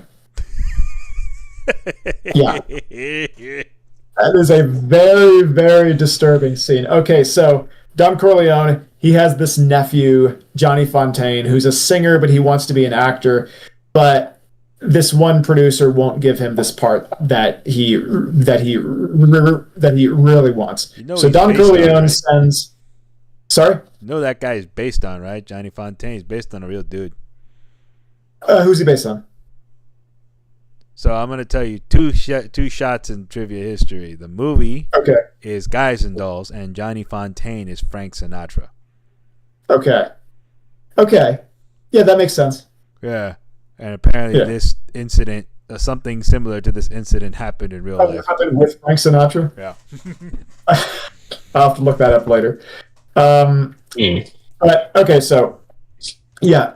The producer won't give Johnny Fontaine the part, so Don Corleone sends Tom Hagen, the family's conciliary, over to talk with the guy, convince him, and in the course of so Tom Hagen goes to the guy's mansion in his big estate. They walk around. Maybe they can reach an agreement. Maybe they can't. But as Tom Hagen is getting the tour of the estate, the producer shows him his horse stable, and he's got this one horse that he just absolutely loves. He's gushing over this horse. Now, by the end of that day, the producer is still not relenting. Johnny Fontaine never gets that part, and he kicks and he kicks Tom Hagen out. Tom Hagen leaves by saying, "Thank you for the dinner and a very pleasant evening." Well, he doesn't just do that. He's like, "And don't think I'm no band leader." On the way out, I'm like, he tells him that. He's like, "And if you think I'm scared of you, I ain't no band leader." That's right. I heard that story before. Like, all right, buddy. Right. Yeah. Oh yes, yes, yeah, yeah, yes, yes. The either his signature or his brains would be on the contract. Yep. Yeah, yeah. So later this producer we see this shot of the producer's mansion, and then we go into the bedroom, and we're slowly zooming in on him laying in bed, and he's starting to wake up. And over this, we have one of the themes, one of the musical themes of the movie playing, but it's this kind of creepy version. It's this version that gets more and more dissonant and chaotic as we get closer. And then he starts to wake up, and he notices that there's blood underneath his covers. And the music is getting louder and more dissonant, and he takes up the covers, and there's more blood. There's more blood and more blood as he gets closer to his feet. And then finally, when he just rips all of the covers off the bed, there is the head of his prize horse. Yeah, and that head is there in full detail too. Eyes all grayed out. Tongue. It looks exactly like a horse head. Yeah. Yeah, and the eyes are all glossed over. And yeah, it's a really freaky scene, and it's also sad. Like, I don't know how many other people feel this way, but I always feel sadder when an animal dies in a movie than when a person dies. Yeah, I think that's the common consensus around here. Always, yeah. Animals usually try to have nothing to do with the situation they're in. Stupid people do, though. These stupid people do stupid things. Yeah, but then we go back to that wide shot of the mansion, and that shot dissolves into Don Corleone in his office, like talking with his sons. And the implication is, like, that's this guy. This guy did that. And everything that we've seen Don Corleone do up until that point in the movie is really, like, be a friend, be a father, be someone that is, like, articulate and somewhat wise, but still kind of enigmatic. And it really... that's when the movie, like, really makes you confront the fact that, this guy is sick. This guy is like someone who thinks very intentionally on how to threaten someone and how to mess with their psychology and how to, like, go after the thing that they love.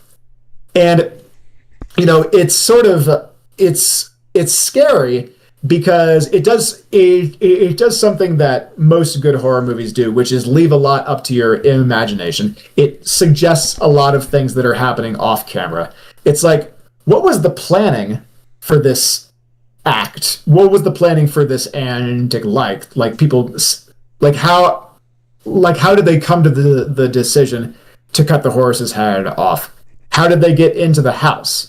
Like, there was just a lot of planning involved in this pretty horrific act to, like, torture another human being emotionally. And, it's just like, between it being a violent scene, a bloody scene, but also a scene that, like, suggests that this guy that you've kind of come to like is actually a sick fuck. That's what makes it scary for me. Because so a lot of people like to talk about how Vito was his family man, but there's a duality of nature. Like, Vito was the head of a crime family. Vito was a monster, and Vito does some monster shit. And that horse is a small example of the monster shit that Vito gets himself up to. Like, it is a creepy thing what he did, and I think the message with that one to me always resonated as, yeah, we did this in your sleep. That means we could have gotten you at any minute we wanted to. We're choosing to scare the shit out of you instead. That's why the screams start out, and then they just keep elevating and elevating and elevating until he's out of the house. Because the dead horse is one thing, and then it's like, who put this here? And every time like you ask a question, if you pay close down, if you ask a question like, how did that happen? The guy screams, who did this? Screams louder. How did this why? Louder. And the guy just starts screaming and screaming and screaming. Because in reality, like, they could have easily just bumped him off right there in the bed. Yeah. They could have easily just done it. But if they did, like he wouldn't be there to give Johnny Fontaine the part. Yeah. But the message is clear. Like, we can get to you whenever we want, buddy. You are not safe in your own home and your own mega mansion that he had there. So, yeah, that's a great one. I take it the robot never saw The Godfather. No, I'm not going to identify that with an answer. That's a no. Well, anyway. Bolt, that is a must see. You must watch The Godfather. I saw the other day it became free to view on YouTube, so I have that saved in my watch later. I haven't seen it. I was right. Hasn't seen it. It was right. Yeah, I was right. All right, John. Red, yeah. Red, what's your secondary one? Unless you got another one, Bolt. No. We're all out. I think he's all out. He got one potential more, but I think I'm going to We hold went it. in some really weird, messed up order. Well, if you have another potential one, why don't you go? So this one I remember when I was younger. You ever seen the episode of Hey Arnold where they go looking for the ghost train? Looking for what? They go looking for the ghost train.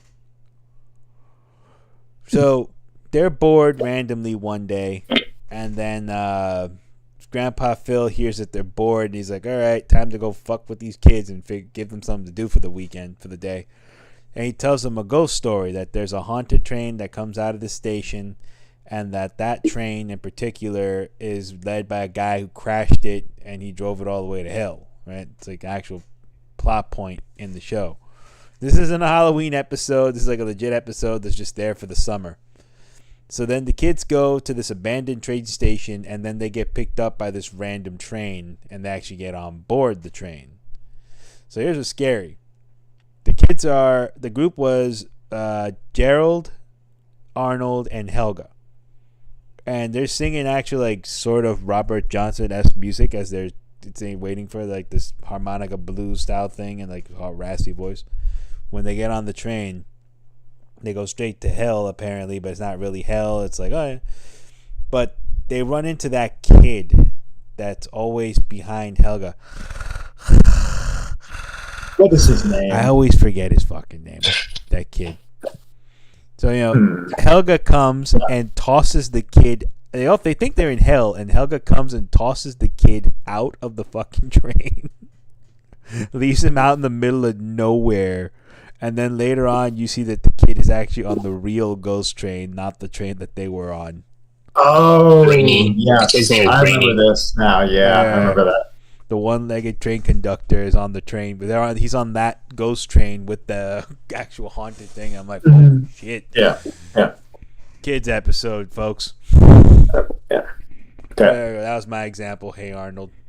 Nice. On the top of my head. What's your No one was last going to mention example? the Hashling Slasher.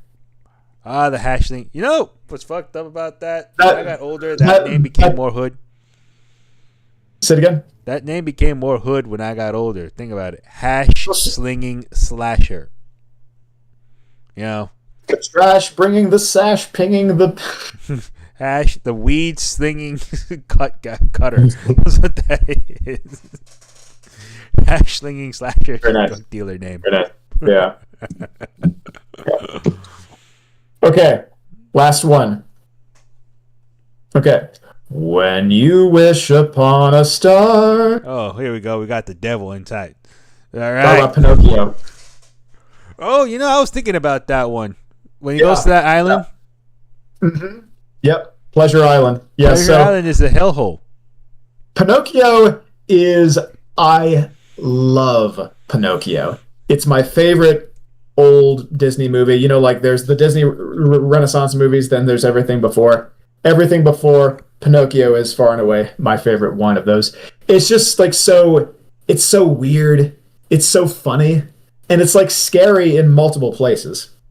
But the most disturbing scene, if you ask me, is where Lampwick, his friend, turns into a donkey. So, the way that happens is Pinocchio's trying to be a good boy so he can eventually become a real boy, but he gets swindled for the second time, I might add, by Honest John and his partner.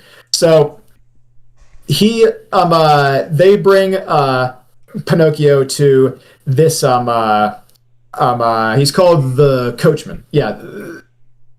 They bring him to this ship that the coachman is running, and the ship is bringing boys to a place called Pleasure Island. And Pleasure Island is a place where bad boys can just be bad boys. So it's like an amusement park that's set up, and there's a place called the Rough House where you can go in and you can just punch each other. They have a mansion built on Pleasure Island specifically for the bad boys to ransack, specifically to like throw rocks through the windows. They have smoking, they've got gambling, they've got all the things that you're not supposed to do. And so the boys, so there are just hordes of these boys that are led to Pleasure Island by the coachman, and they just have at it. Sounds too good to be true. Well, one day there's just nobody on the island left, and Jiminy Cricket is looking around going like, what's going on here? Something isn't right about this. What's going on here? Turns out that if you spend enough time on Pleasure Island, you just turn into a donkey. And the coachman and his crew then sell you off to the circus, or sell you off to the mines, or sell you to other coachmen to, just be a donkey for the rest, be a donkey for the rest of your life. And there's a scene where Pinocchio is playing pool with his friend, with his friend Lampwick, and Lampwick starts to sprout ears. He sprouts a tail, and then eventually he goes through a full transformation. And when he starts to realize what's happening, he becomes absolutely terrified, and he starts screaming for his mother. His hands turn into hooves on screen, and the scariest moment is when you just see his shadow, the shape of his shadow, changing into a donkey. And after that, his voice vanishes into just the braying of a donkey. It's such a manic scene. It's a very loud scene, and it's just really it's just really scary.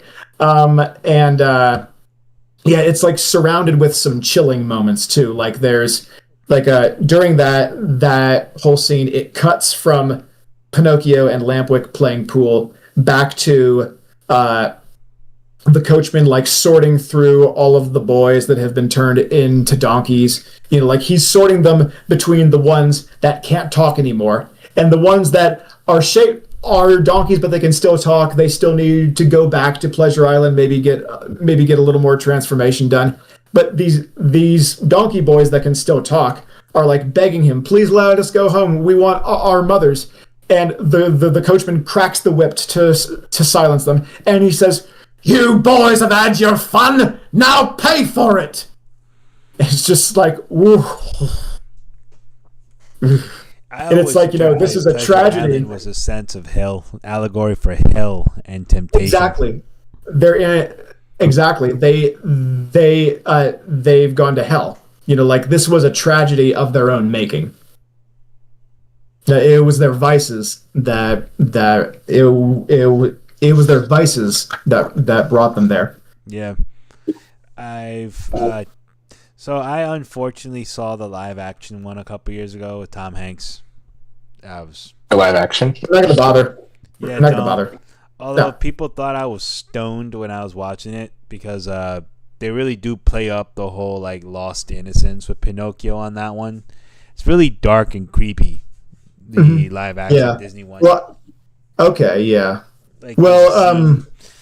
when the whole No Strings on Me scene is very dark, and like you see a bunch of shady guys watching Pinocchio sing it, and then they start throwing the coins at him. I'm like, why does it feel like they're throwing money at a stripper?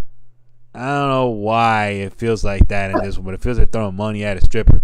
And my wife is watching. She's like, no, in all seriousness, yeah, it does. It feels like they're throwing money at a stripper. What the fuck is this? Yeah. So Pinocchio, when he does that, he's under the impression that he's become an actor.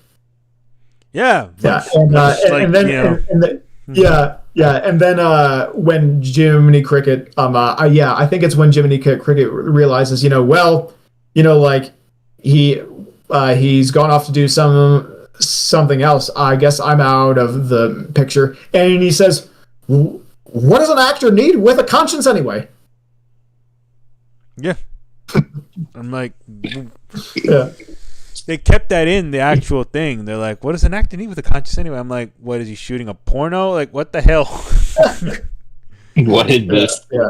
Well, and I mean, it's a movie with scary moments and also upsetting moments. Like in the original movie, it's so his boss is this traveling showman Stromboli, and Stromboli hires him, quote unquote, but he's not going to let him leave. He locks him in a bird cage, and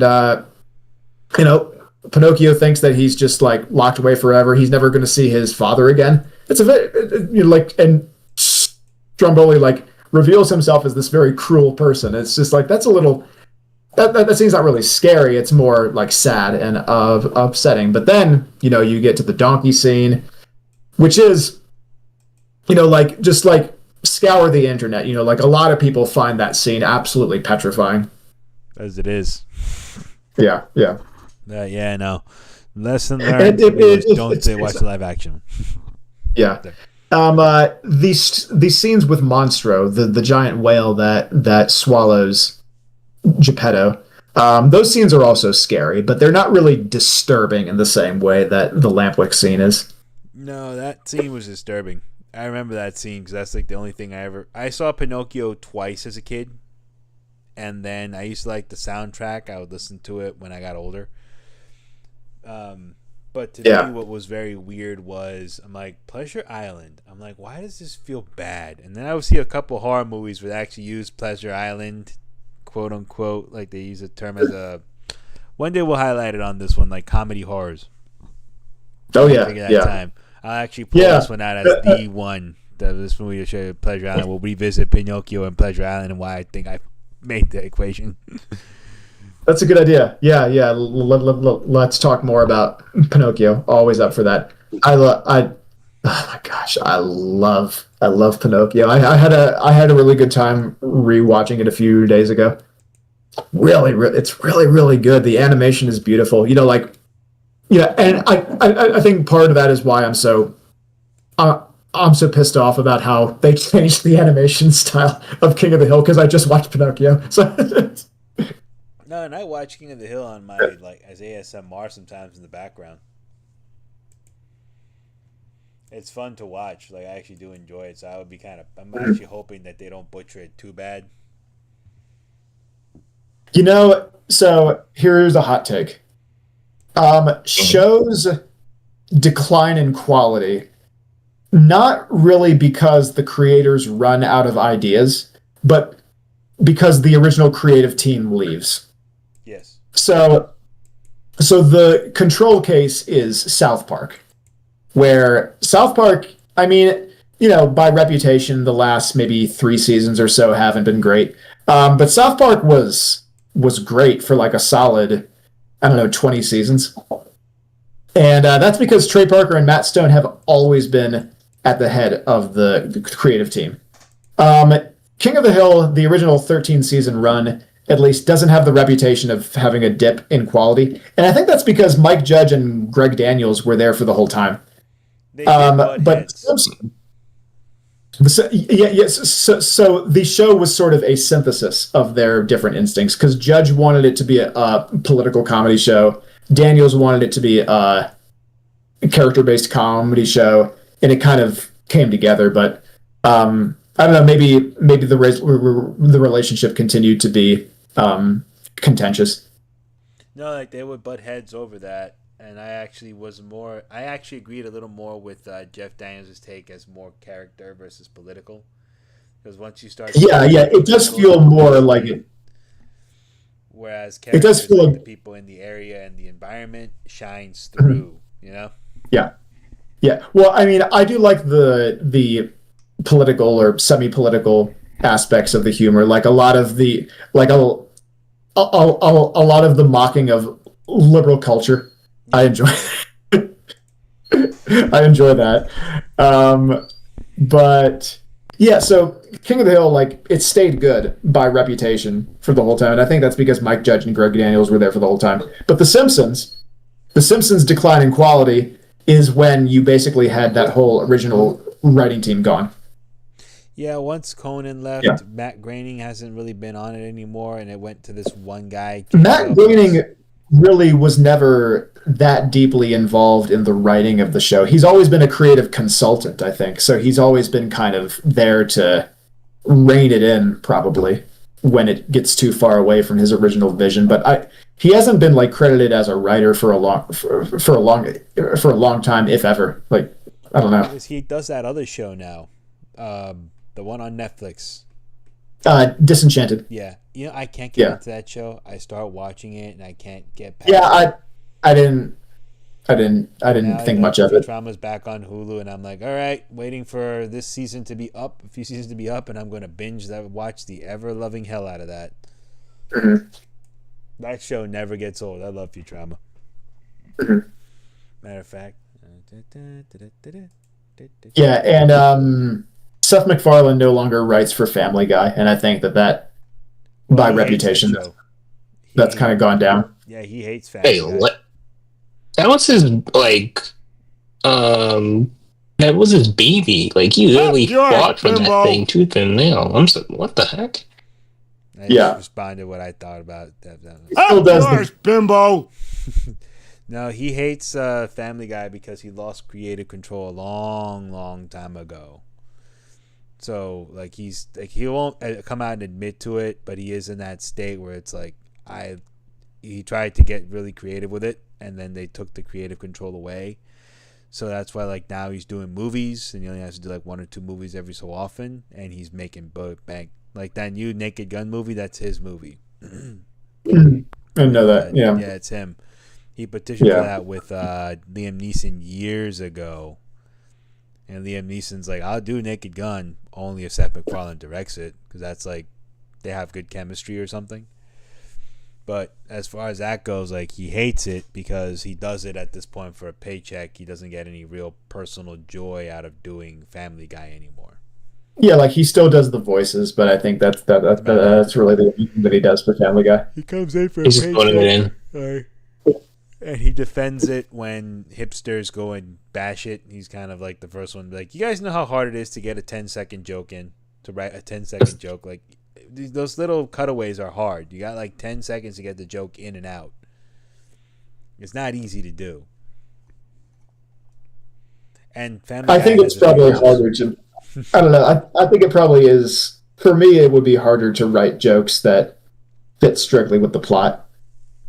Oh, it is. I don't know. That's just my own. Well, believe it or not, I am on Team South Park when it comes to the whole feud. I'm like, I'm on South Park's side. Right. I'm not surprised by that. I'm not surprised. The manatees. You think that's bad? I must confess that episode ruined Family Guy for me a little bit. For everybody. Yeah. I'm just like, oh wow, that really is what Family Guy does. Shit. Yeah, it is. And then, like, after that, I didn't watch it anymore. I'm like, I watched it once in a blue. I watched it when it got revived, and then after the revival, I think in college, I'm like, all right, I have had enough, and I tuned out. Never went back. Yeah. No, I was one of those. I was a super fan in the early days. Like, I was one of the people that contributed to those DVD sales that convinced the network to bring it back. I wanted to buy the first video game on Xbox back in the day. I used to go do the voice sometimes for when classic. I used to do that chuckle once in a blue. But for some reason, I'm like, once it came back and it just got really out there, I'm like, all right, we're done here. And Family Guy has a few like scary moments in it, but then I'm like, nope, the episodes are meant to be scary. And then there were fewer episodes where there's somebody killing a bunch of the characters off. But yes. So I think this is safe to say this is our wrapping point, yeah? For this week. Yeah. Yeah. All right. So, what the hell happened here? What happened? All right. I'll give you on instead. This one's go fine. Whatever. All right, everybody. So, we are closing out today's episode. This was the Ghastly Hallows, and one thing I just have to say before we leave and let everybody else sign off. Nicole Kidman, please stop going to get plastic surgery. You were once beautiful. All right, gentlemen. Any closing thoughts? He's not doing it for you. Then who the hell is she doing it for? She's doing it for, I don't know, somebody. See? Don't worry, I'll find her in Silent Hill eventually. Bolt, any closing thoughts? Yeah, when you go back to Silent Hill, can you give me a copy of the new Silent Hill F game that's supposed to come out? Hey, thanks. They don't sell it in Silent Hill, man. That's not how it works. Well, we don't know, because this is what Silent Hill in the 2020s. Things can happen, and you're the new main character for that franchise. Come on, pull some strings. Not how it works.